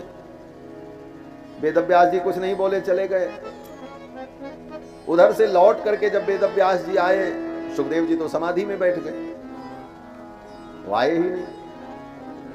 वेद व्यास जी जब लौटने लगे तो उन स्त्रियों को देखा तो वेद व्यास जी ने पूछा, एक बात बताओ। ये क्या? बोले, मेरा जवान बेटा नंग धिड़ंग इस रास्ते से चला गया और उसे देख करके तुम्हें लज्जा नहीं आई, और मुझ बूढ़े को देखकर जिसके अंग पलित हो गए, गलित हो गए, केशमस्त्र जिसके पलित हो गए, उसे देखकर तुम्हें लज्जा आई, क्या कारण था? तो उन स्त्रियों ने कहा, व्यास जी, आपके पुत्र जो सुखदेव हैं उनसे लज्जा इसलिए नहीं आई कि आपके पुत्र सुखदेव परमहंस हैं, उनकी दृष्टि में भेद बुद्धि नहीं है, उनको संसार में भेद का ज्ञान ही नहीं है। क्या भेद? बोले, एक वस्तु का दूसरे वस्तु से जो भेद है, संसार में जितनी वस्तुएं, हर वस्तुएं एक दूसरे से भिन्न हैं, और उन दोनों को भिन्न करने वाला जो पदार्थ है उसका नाम भेद है। उस भेद का ज्ञान उनको नहीं। सुखदेव को यह नहीं पता है कि कंचुकी और कंचुक में क्या अंतर होता है। स्त्री पहने जिसको ब्लाउज कहते हैं वो तो कंचुकी है, और पुरुष जो पहने उसको कहते हैं कंचुक है, जिसको कुर्ता कहते हैं। कंचुक कंचुकी में भेद जिसको पता नहीं, स्त्री पुरुष में क्या अंतर है जिसको पता नहीं, जिसको जूता और जूती में अंतर पता नहीं, जिसको हार, कंठाभरण, मुद्रिका जैसे आभूषणों के भेद का ज्ञान नहीं, जो सदा अभेद में ही प्रतिष्ठित है, अद्वैत में प्रतिष्ठित है, ऐसे सुखदेव से मुझे क्या लज्जा, जिनकी दृष्टि में स्त्री पुरुष का कोई भेद ही। लेकिन आप चारों वेदों का विस्तार करने वाले, पुराण और महाभारत का प्रणयन करने वाले, आपकी बुद्धि में स्त्री पुरुष, बाल वृद्ध, अच्छा बुरा, ज्ञानी अज्ञानी, इन सारे भेदों का ज्ञान आपकी बुद्धि में है, और ये भेद ज्ञान ही तो व्यक्ति को बंधन में डालता। हम बंधन में क्यों पड़ते? भेद ज्ञान के कारण। जब भेद का ज्ञान होता है, ये सत है, ये असत है,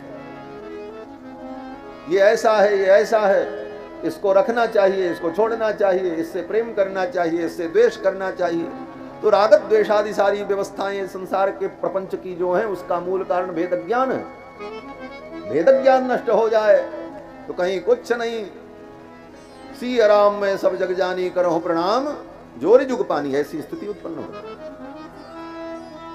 तो सुखदेव भगवान ऐसे परमहंस, सुखदेव जी ने इस कथा को गाया, सुखदेव जी ने राजा परीक्षित को सुनाया। कहते हैं वेद व्यास जी महाराज ने भागवत की रचना की। प्रथम श्लोक में वेद व्यास भगवान ने सत्य स्वरूप परमात्मा को प्रणाम किया, सत्यम परम धीमहि।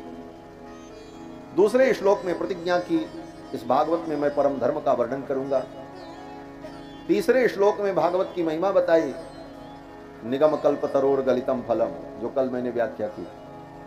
और फिर सूत शौनक संवाद प्रारंभ होता है। शौनक आदि मुनियों ने सूत जी से 6 प्रश्न किया। किम श्रेयः, श्रेय क्या है, और समस्त शास्त्रों का सार क्या है, भगवान का अवतार क्यों होता है, भगवान के कितने अवतार हैं, अवतार लेकर के भगवान क्या क्या करते हैं, और भगवान के लीला संवरण कर लेने के बाद ये धर्म किसके आश्रय में रहता है। ये 6 प्रश्न शौनकादि मुनियों ने, शौनक जी ने सूत जी से किया। इन प्रश्नों का उत्तर देने लगे सूत जी, और सूत जी ने सबसे पहले यही उत्तर दिया, हे मुनियों, भगवान की भक्ति ही परम श्रेय है। श्रेय का मतलब जो हमारे लिए परम कल्याणप्रद है। भगवान की भक्ति ही परम श्रेय है, और भगवान के चरणों में भक्ति उत्पन्न हो, यही पुरुष का, जीव का परम धर्म है।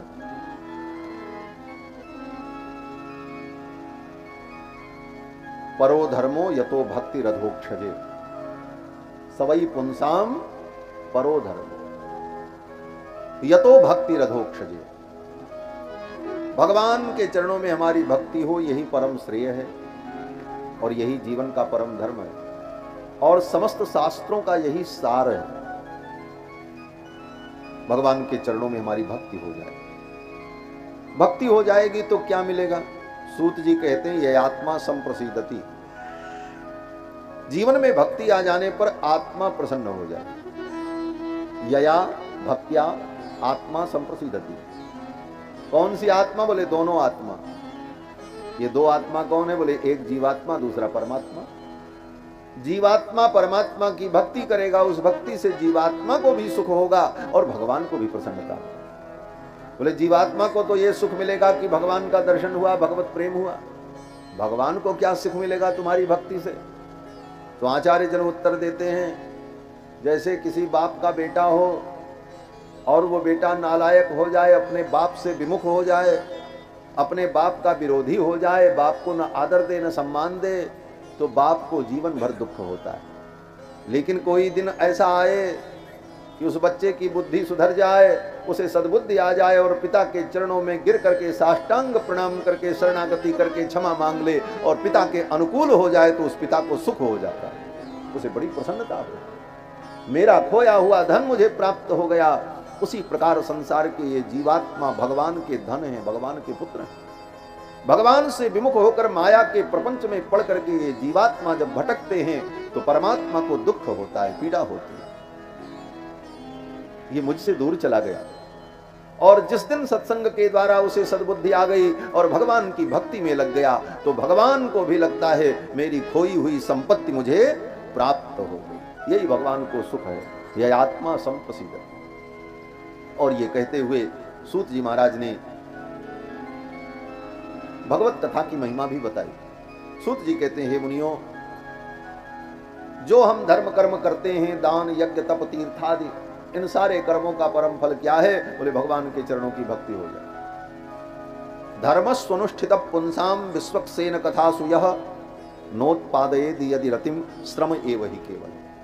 आपने दान किया, तीर्थ किया, श्रेष्ठ जनों की सेवा की, मंत्र का जप किया, यज्ञ किया, लेकिन इन सब कर्मों को करने के बाद भी भगवान के चरणों में भक्ति अगर नहीं हुई तो ये तुम्हारे सारे कर्म व्यर्थ हैं। सूत जी कहते हैं, श्रम एव हि केवलम, आपने परिश्रम केवल किया, उन कर्मों का फल प्राप्त है।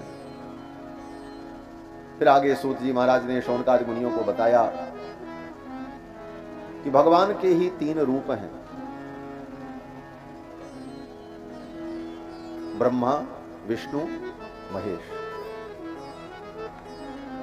सतोगुण, रजोगुण, तमोगुण, इन 3 गुणों को धारण करके भगवान इन 3 रूपों में व्यक्त होते हैं।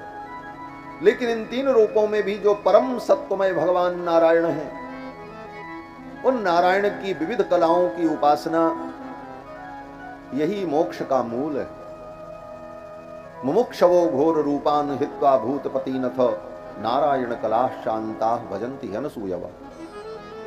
मुमुक्षु प्राणी को भगवान नारायण की कलाओं की उपासना करनी चाहिए। और ये कहते हुए सूत जी ने भगवान के 22 अवतार का वर्णन करके सुनाया। मत्स्य, कच्छ, वराह, नरसिंह, वामन आदि जो अवतार भगवान के हुए। फिर सूत जी ने बताया कि वेद व्यास जी महाराज को नारद जी ने आकर के जब उपदेश किया है, तो वेद व्यास जी ने सरस्वती नदी के तट पर भागवत की रचना की। वेद व्यास जी ने 17 पुराण लिखा, महाभारत लिखा, लेकिन वेद व्यास जी को शांति नहीं मिली। नारद जी आए तो नारद जी से पूछा, मुझे शांति नहीं है, मैं क्या करूं, मेरे मन को शांति नहीं मिल रही। तो नारद जी ने कहा, भगवान की महिमा का गान करो, तब शांति मिलेगी। तब नारद जी ने व्यास जी को भगवत भक्ति की महिमा बताई, संक्षेप में भागवत का ज्ञान कराया।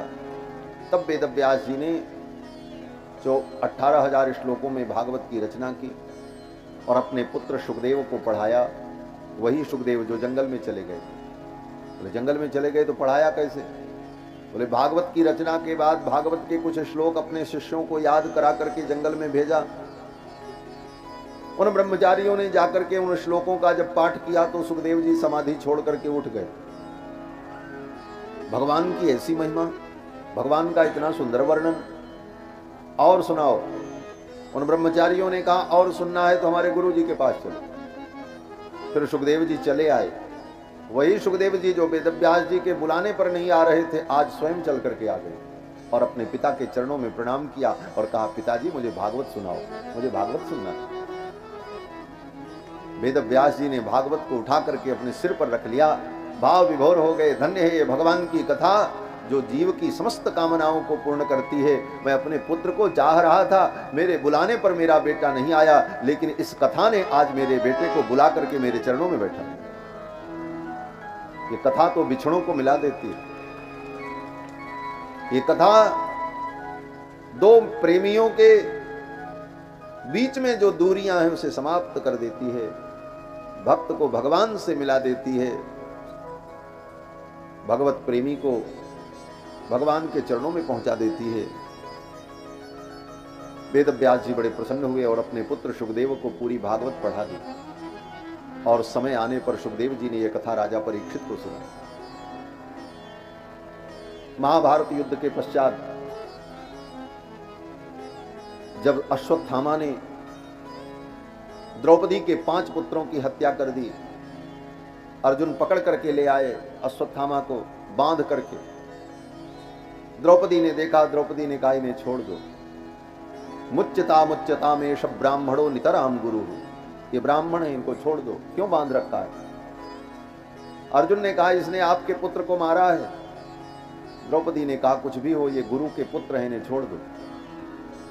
द्रौपदी की इस धर्मनिष्ठा को देखकर भगवान बड़े प्रसन्न हुए। जिसने 5 बेटों को मारा, ऐसे हत्यारे अश्वत्थामा को, द्रौपदी ने कहा छोड़ दे, ये ब्राह्मण हैं और गुरु के पुत्र हैं, आचार्य पुत्र हैं। और इतना ही नहीं, द्रौपदी ने यह भी कहा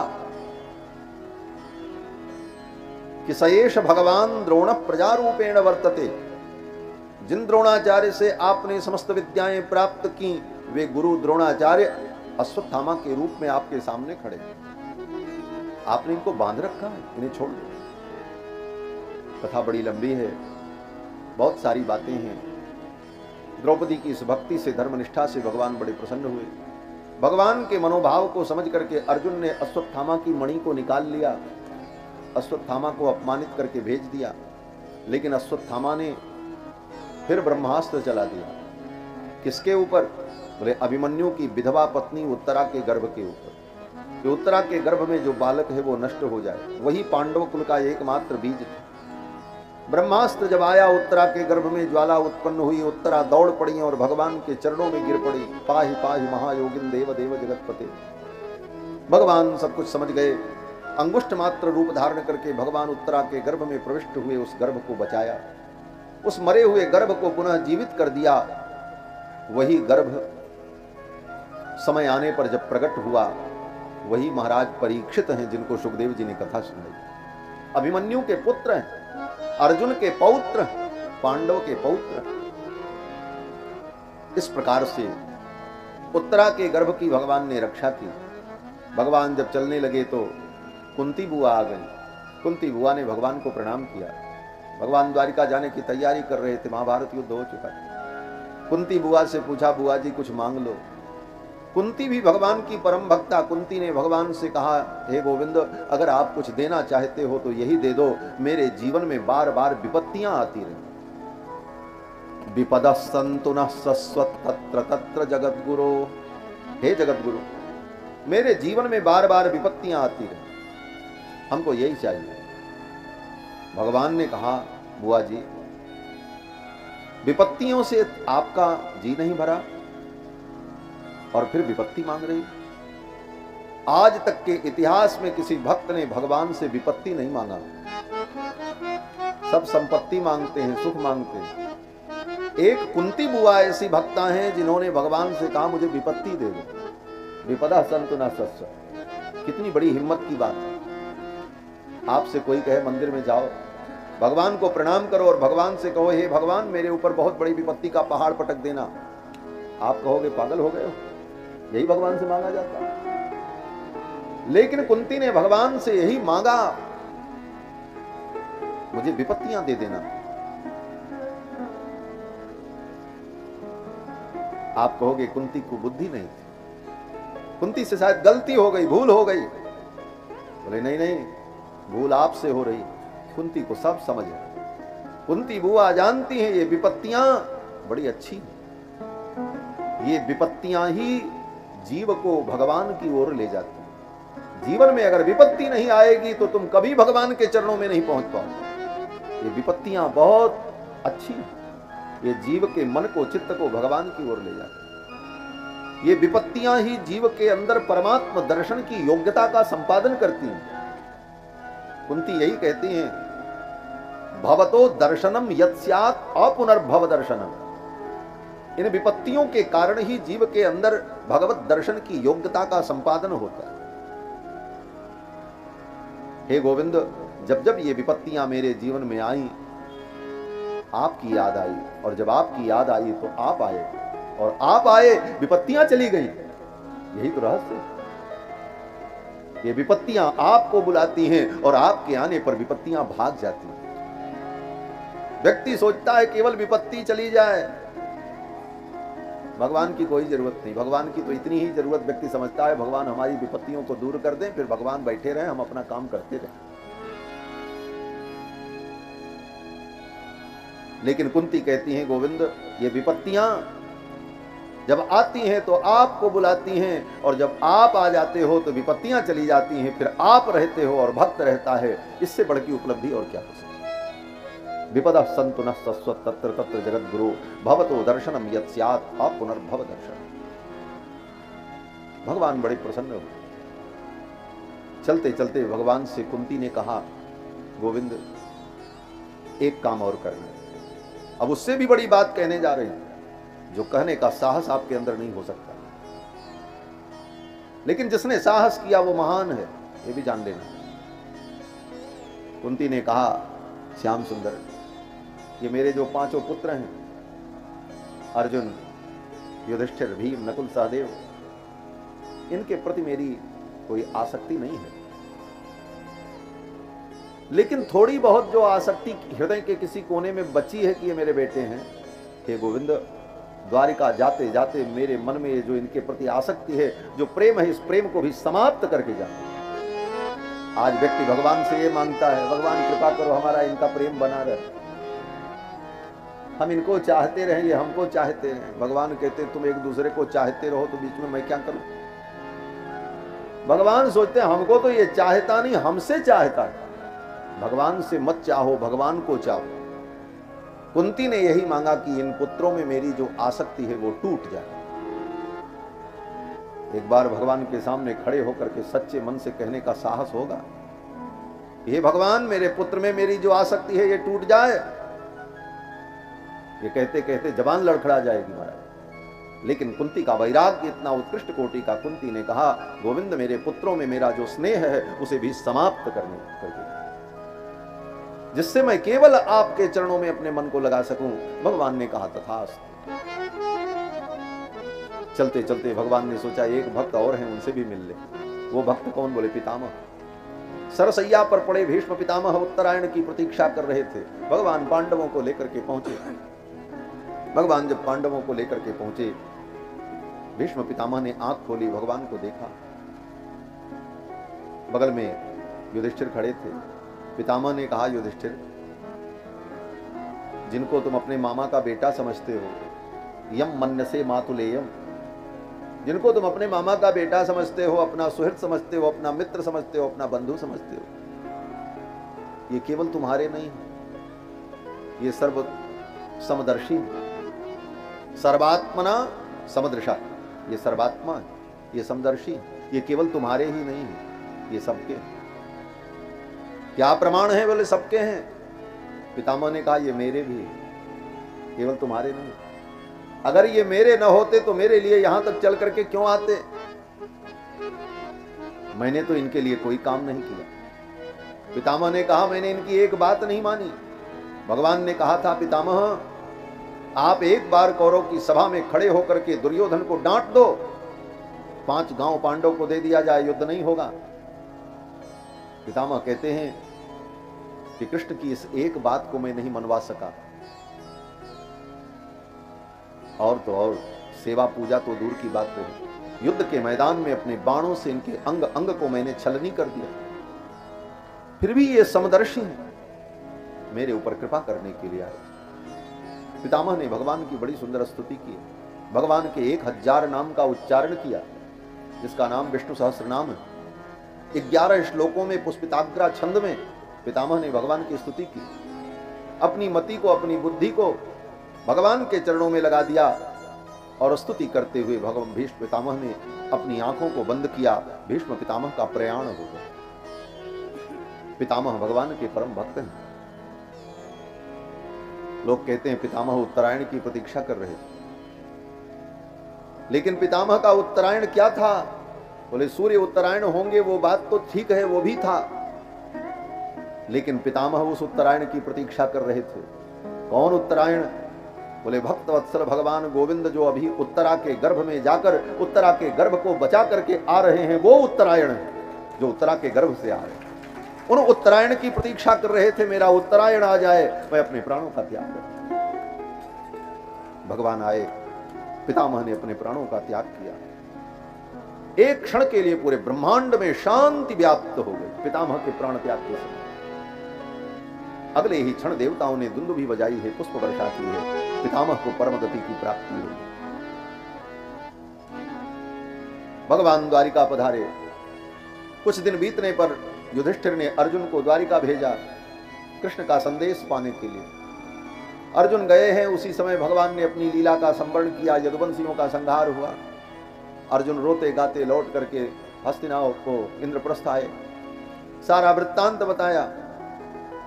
युधिष्ठिर ने विचार किया, जब भगवान ने अपनी लीला का संवरण कर लिया तो हम लोग भी धरती का त्याग कर दें। अभिमन्यु के पुत्र विष्णुराज महाराज परीक्षित को, अपने पौत्र को सिंहासन पर बैठा करके राज्य सौंप दिया और 5 पांडव उत्तराखंड की ओर चले गए और अपने शरीर का क्रमशः त्याग करके भगवत धाम को प्राप्त हो गए। महाराज परीक्षित चक्रवर्ती सम्राट हुए, धर्मपूर्वक प्रजा का पालन किया, 3 अश्वमेध यज्ञ किया, दिग्विजय किया और दिग्विजय के क्रम में कलयुग का निग्रह किया है महाराज परीक्षित ने। और उसी क्रम में एक बार शिकार खेलते हुए महाराज परीक्षित गए और उनसे एक अपराध हो गया। अपराध ये हुआ कि प्यास से व्याकुल होकर एक मरे हुए सर्प को उठाकर समीक नाम के महर्षि के गले में डाल दिया। समीक महर्षि के पुत्र श्रृंगी को पता चला, श्रृंगी ने बालक ने शाप दे दिया, जिस राजा ने मेरे पिता के गले में सर्प डाला, आज के 7वें दिन उसे तक्षक नाग काट ले, उसकी मृत्यु हो जाए। महाराज परीक्षित को जब यह पता चला कि मुझे शाप हो गया, तो महाराज परीक्षित ने विलंब नहीं किया, अपना राज्य अपने पुत्र को सौंप दिया और सब कुछ छोड़ करके गंगा के तट पर आ गए, बैठ गए। गंगा के तट पर इसलिए आ गए कि अब तो गंगा से ही, गंगा के दर्शन से ही, गंगा के तट पर प्राण त्याग से ही मुक्ति प्राप्त हो। गंगा के तट पर आकर के बैठ गए। बड़े बड़े ऋषि मुनि महात्मा लोग वहां एकत्रित हो गए। ये समाचार सुनकर विचार होने लगा, परीक्षित के कल्याण के लिए क्या करना चाहिए। ये सब विचार चल रहा था, तब तक कहीं से घूमते हुए सुखदेव भगवान आ गए। बोलो श्री सुखदेव भगवान की जय। भागवत की कथा में सुखदेव भगवान का आगमन हो रहा है। क्यों? बोले अब आगे की कथा सुखदेव भगवान सुनाएंगे। वेद व्यास जी लिखते हैं कि तत्रा भवत भगवान व्यासपुत्रो यदृक्षया गामटमानो नपेक्षः अलक्षलिंगो निजलाभ दुष्टो वृतश्च बालैरवधूत वेशः। अवधूत वेश धारण किए हुए सुखदेव भगवान आ गए। सुखदेव जी जब आए, सभी महर्षियों ने उठ करके उन्हें प्रणाम किया। सुखदेव जी आसन पर विराजमान हो गए। महाराज परीक्षित ने सुखदेव जी का पूजन किया और सुखदेव जी से प्रश्न किया। क्या प्रश्न किया? ये नहीं पूछा कि महाराज हम बचेंगे कैसे, तक्षक काट लेगा तो कौन सी दवा खाएं, कोई औषधि बताओ, कोई मंत्र बताओ, ये सब नहीं पूछा। राजा परीक्षित ने यही पूछा कि एक मरने वाले व्यक्ति को क्या करना चाहिए। जो मरण धर्मा है, जिसको मरना है, उस व्यक्ति को मरने के पहले क्या कर लेना चाहिए, यही मैं जानना चाहता हूं। पुरुषस्येह यत् कार्यम म्रियमाणस्य सर्वथा, जो सर्वथा म्रियमाण है, उस मरने वाले व्यक्ति को क्या करना चाहिए। और इसी प्रश्न का उत्तर देते हुए सुखदेव जी ने राजा परीक्षित को पूरी कथा सुनाई। और ये प्रश्न केवल महाराज परीक्षित का नहीं, ये प्रश्न हमारा आपका भी, क्योंकि हमको आपको भी मरना है। सब मरेंगे, कोई नहीं बचेगा। लाख वर्ष जियो मगर मरना है, उम्र पैमाना एक दिन भरना है। तू आखिरियत मुहैया कर ले गाफिल, तुझे दुनिया से सफर करना। सबको मरना, मरना पड़ेगा। तो मरने वाले व्यक्ति को क्या करना है, क्या कर्तव्य है? मरने के पहले वो कौन सा कर्तव्य है जो हम पूरा कर लें? घर बना लें, 3 पीढ़ी हमारी खाए उतना धन जुटा लें, सारे मुकदमे निपटा लें, बेटा बेटियों की शादी वादी करके उनका घर बसा दें। ये सब नहीं, ये सब तो होता ही रहता है। ये सब तुम नहीं भी करोगे तब भी होगा समय पर। तब मरने के पहले क्या करना चाहिए? बोले मरने के पहले व्यक्ति को इतना ज्ञान अर्जित कर लेना चाहिए सत्संग के द्वारा, उपदेश के द्वारा, कि मरने का भय जो जीवन में है वो समाप्त हो। मृत्यु के भय से हम मुक्त हो। मृत्यु से मुक्त होने की बात नहीं है, मृत्यु के भय से मुक्त होने की बात। मृत्यु से तो कोई मुक्त नहीं हो सकता, मरना तो पड़ेगा, लेकिन मृत्यु का भय जो है वो दूर है। और भागवत यही सिखाती है, काल ब्याल मुख ग्रास त्रास निर्णास हेतव्य। काल रूपी ब्याल के मुख के हम जो ग्रास बने हुए, उस ग्रास का जो त्रास है, दुख है, उसकी निवृत्ति हो जाए, यही भागवत का फल है। और राजा परीक्षित ने जब यह प्रश्न किया तो सुखदेव जी बड़े प्रसन्न हुए। सुखदेव जी ने कहा, बरी आने सते प्रश्न, हे राजन तुमने बहुत सुंदर प्रश्न किया। सुखदेव जैसा मनीषी जीवन में मिले बड़ा कठिन है, और सुखदेव जैसा कोई महापुरुष तुम्हें जीवन में मिले तो उससे क्या पूछना है ये जानना बड़ा कठिन है। सुखदेव जैसे मनीषी मिल जाए तो व्यक्ति क्या पूछता है? आजकल लोग संतों के पास जाते हैं तो यही पूछते हैं, महाराज हमारा अमुक काम बिगड़ा हुआ कैसे बनेगा, बेटा नहीं हो रहा बेटा कैसे होगा, बेटी की शादी नहीं हो रही शादी कैसे होगी, हमारा कारोबार ठप पड़ा है कारोबार कैसे ठीक हो। सुखदेव जैसे महात्मा मिल जाएं तो उनके चरणों में बैठ करके व्यक्ति ये नहीं पूछता है भगवान कैसे मिलेंगे, हमारा मानव जीवन कैसे सफल होगा, हम इस दुनिया में क्यों पैदा हुए, क्यों आए, आने का औचित्य क्या है। इन प्रश्नों को पूछना चाहिए। राजा परीक्षित ने यही पूछा कि एक मरने वाले व्यक्ति को क्या करना चाहिए। आप ये कर्तव्य हमें बोध कराओ कि मैं मरने वाला हूं, मुझे क्या करना चाहिए। सुखदेव जी बड़े प्रसन्न हुए और सुखदेव जी ने कहा, मरने के पहले व्यक्ति को भगवान का इतना स्मरण कर लेना चाहिए, इतना भजन कर लेना चाहिए, इतना ध्यान कर लेना चाहिए, इतना चिंतन कर लेना चाहिए कि बार बार भजन मनन चिंतन से हमारे जीवन में ऐसी धारा बन जाए कि जब मृत्यु आवे उस समय भी भगवान की याद आ जाए जीवन। बस जन्म लाभ पर पुंसाम अंते नारायण स्मृति, यही जीवन का परम लाभ। सुखदेव जी का प्रथम उपदेश यही है। जीवन का परम लाभ क्या है? बोले अंतिम समय में भगवान नारायण की स्मृति हो जाए। जन्म जन्म मुनि जतन कराही अंतराम कही आवत, यही जीवन का परम लाभ है। लेकिन ये लाभ तब मिलेगा जब बार बार भगवान का स्मरण करोगे तब, और जीवन भर नाती पोता घर घर द्वार खेत खरिहान बैंक बैलेंस मुकदमा कोर्ट यही जीवन भर करते रहे, भगवान का स्मरण नहीं किया तो मरते समय यही सब याद आएगा, भगवान याद नहीं आएगा। और अगर भगवान याद आ गए तो फिर चिंता की बात नहीं। भगवान अगर याद आ गए, मरते समय ठाकुर की याद आ गई तो चिंता मत करना, मरने के बाद कहां जाना है कोई सोचने की जरूरत नहीं। राम का नाम लेकर जो मर जाएंगे ये न पूछो कि मरकर किधर जाएंगे, वो जिधर भेज देगा उधर जाएंगे। राम का नाम लेकर जो मर जाएंगे, राम का नाम लेकर जो मर जाएंगे, वो अमर नाम दुनिया में कर जाएंगे, वो अमर नाम दुनिया में लेकर जाएंगे। ये न पूछो कि मर कर किधर जाएंगे, ये न पूछो कि मर कर किधर जाएंगे। ये न पूछो कि मर कर किधर जाएंगे, ये न पूछो कि मर कर किधर जाएंगे। वो जिधर भेज देंगे उधर जाएंगे, वो जिधर भेज देंगे उधर जाएंगे। राम का नाम लेकर जो मर जाएंगे, राम का नाम लेकर जो मर जाएंगे। टूट जाए न माला कहीं प्रेम की, टूट जाए न माला कहीं प्रेम की। टूट जाए न माला कहीं प्रेम की, टूट जाए न माला कहीं प्रेम की। कीमती ये रतन सब बिखर जाएंगे, कीमती ये रतन सब बिखर जाएंगे।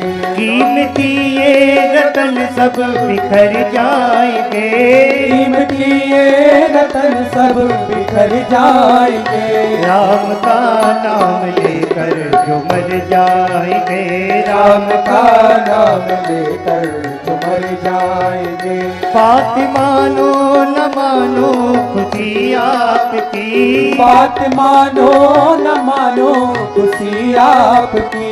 बात मानो न मानो खुशी आपकी, बात मानो न मानो खुशी आपकी। हम मुसाफिर हैं, कल अपने घर जाएंगे, हम मुसाफिर हैं, कल अपने घर जाएंगे। हम मुसाफिर हैं, कल अपने घर जाएंगे, हम मुसाफिर हैं, कल अपने घर जाएंगे। हम मुसाफिर हैं, कल अपने घर जाएंगे, हम मुसाफिर हैं, कल अपने घर जाएंगे। राम का नाम लेकर जो मर जाएंगे, राम का नाम लेकर जो मर जाएंगे।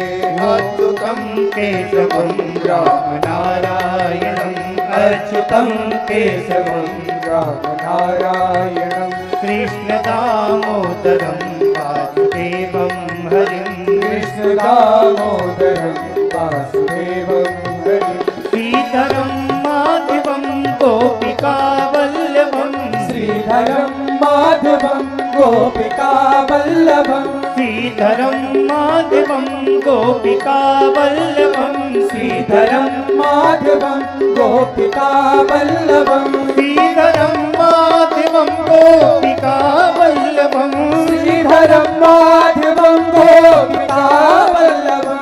जानकी नायकम रामचंद्रम भजे, जानकी नायकम रामचंद्रम भजे। ओ जानकी नायकम रामचंद्रम भजे, जानकी नायकम रामचंद्रम भजे। अच्युतम केशवम राम नारायण, अच्युतम केशवम राम नारायण, कृष्ण दामोदरम वासुदेवम हरिम, कृष्ण दामोदरम वासुदेवम हरिम। ओ कृष्ण दामोदरम वासुदेवम हरिम, कृष्ण दामोदरम वासुदेवम हरिम।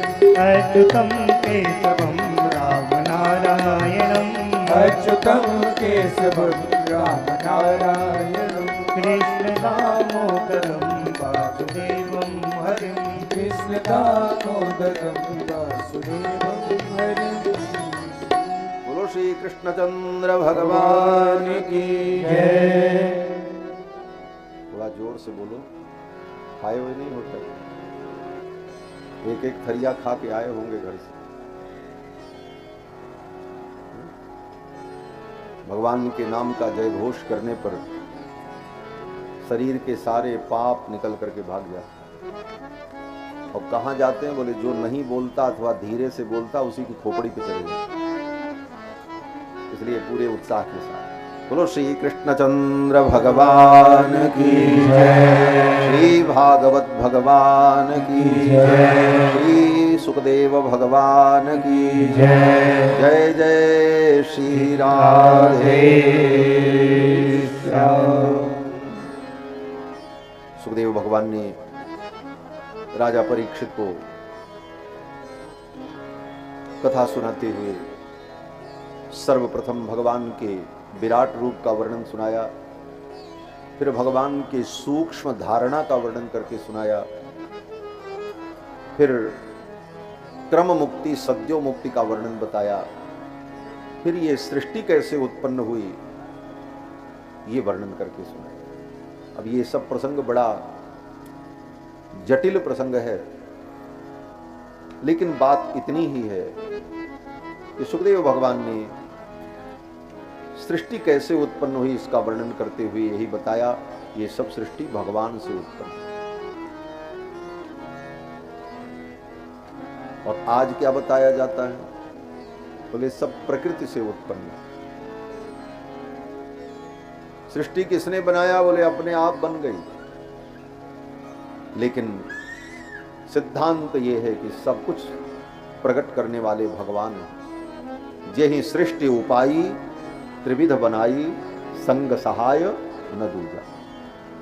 ये सृष्टि भगवान की रचना है, न कि डार्विन का विकासवाद है। ये परमात्मा की एक अनूठी रचना है, और इसका क्रम क्या है, कैसे हुआ, इन सारे विषयों का वर्णन सुखदेव भगवान ने राजा परीक्षित को सुनाया है। और इसी क्रम में ब्रह्मा जी के द्वारा मनु जी की उत्पत्ति, और मनु के द्वारा सृष्टि कैसे प्रारंभ हुई, पृथ्वी पर सृष्टि कैसे हुई, इसलिए पृथ्वी का उद्धार कैसे हुआ। जल में डूबी हुई पृथ्वी के उद्धार के लिए वराह भगवान का अवतार होता है। भगवान नारायण ब्रह्मा के नासिका से प्रकट होकर वराह रूप में हिरण्याक्ष का वध करते हैं, और फिर धरती को जल पर स्थापित करते हैं। फिर स्वयंभू मनु और शत्रुपा के द्वारा सृष्टि प्रारंभ होती है। इन सारे विषयों का वर्णन किया है। इन सारे विषयों का वर्णन हम कल के सत्र में सुनेंगे। आज बस इतना ही, क्योंकि अभी फिर मुझे अयोध्या जाना है।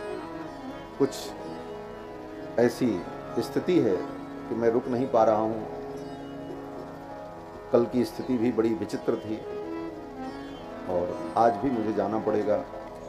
और केवल आपके स्नेह और प्रेम के कारण 3 घंटे आकर, 3 घंटे कथा सुनाकर, फिर 3 घंटे चलकर 9 घंटे की ड्यूटी, और उसके बाद वहाँ जाने के बाद कितने महत्वपूर्ण कार्य होंगे, इतना श्रम। लेकिन फिर भी ये श्रम हम सार्थक समझते हैं कि आप धैर्यपूर्वक बैठ करके कथा सुन रहे हैं। आप बहुत अच्छे हैं और बड़े प्रिय श्रोता हैं। ऐसे ही आप सुनेंगे तो हमको आने जाने में भी जो कष्ट है वो कष्ट हमें प्रतीत नहीं होगा, सुनाने में हमें भी सुख होगा, अच्छा लगेगा। इन्हीं शब्दों के साथ मैं वाणी को विराम देता हूँ। जय सीताराम। राधे राधे गोविंद गोविंद राधे श्री राधे राधे गोविंद गोविंद राधे गोविंद राधे गोपाल राधे गोविंद राधे गोपाल राधे गोविंद राधे राधे गोपाल राधे गोविंद राधे राधे गोपाल राधे राधे राधे गोविंद गोविंद राधे राधे राधे गोविंद गोविंद राधे राधे राधे गोविंद गोविंद राधे राधे राधे गोविंद गोविंद राधे गोविंद राधे गोपाल राधे गोविंद राधे गोपाल राधे राधे राधे गोविंद गोविंद राधे राधे राधे गोविंद गोविंद राधे गोविंद राधे गोपाल राधे गोविंद राधे गोपाल राधे। आरती अति पावन पुराण की धर्म भक्ति विज्ञान काल की आरती अति पावन पुराण की धर्म भक्ति विज्ञान काल की महापुराण भागवत निर्मल सुख मुख विगलित निगम कल्प फल परमानंद सुधारस महल लीलारती रस रस निदान की आरती अति पावन पुराण की धर्म भक्ति विज्ञान काल की कलिमल मथन ताप निवारिणी जन्म मृत्युमय भव भय हारिणी सेवक सतत सकल सुख कारिणी सुनो सखी हरि चरित गान की आरती अति पावन पुराण की धर्म भक्ति विज्ञान कान की विषय विलास विमोह विलासनी विमल विराग विवेक विकासनी भगवत रहस्य प्रकाशनी परम ज्योति परमात्म ज्ञान की आरती अति पावन पुराण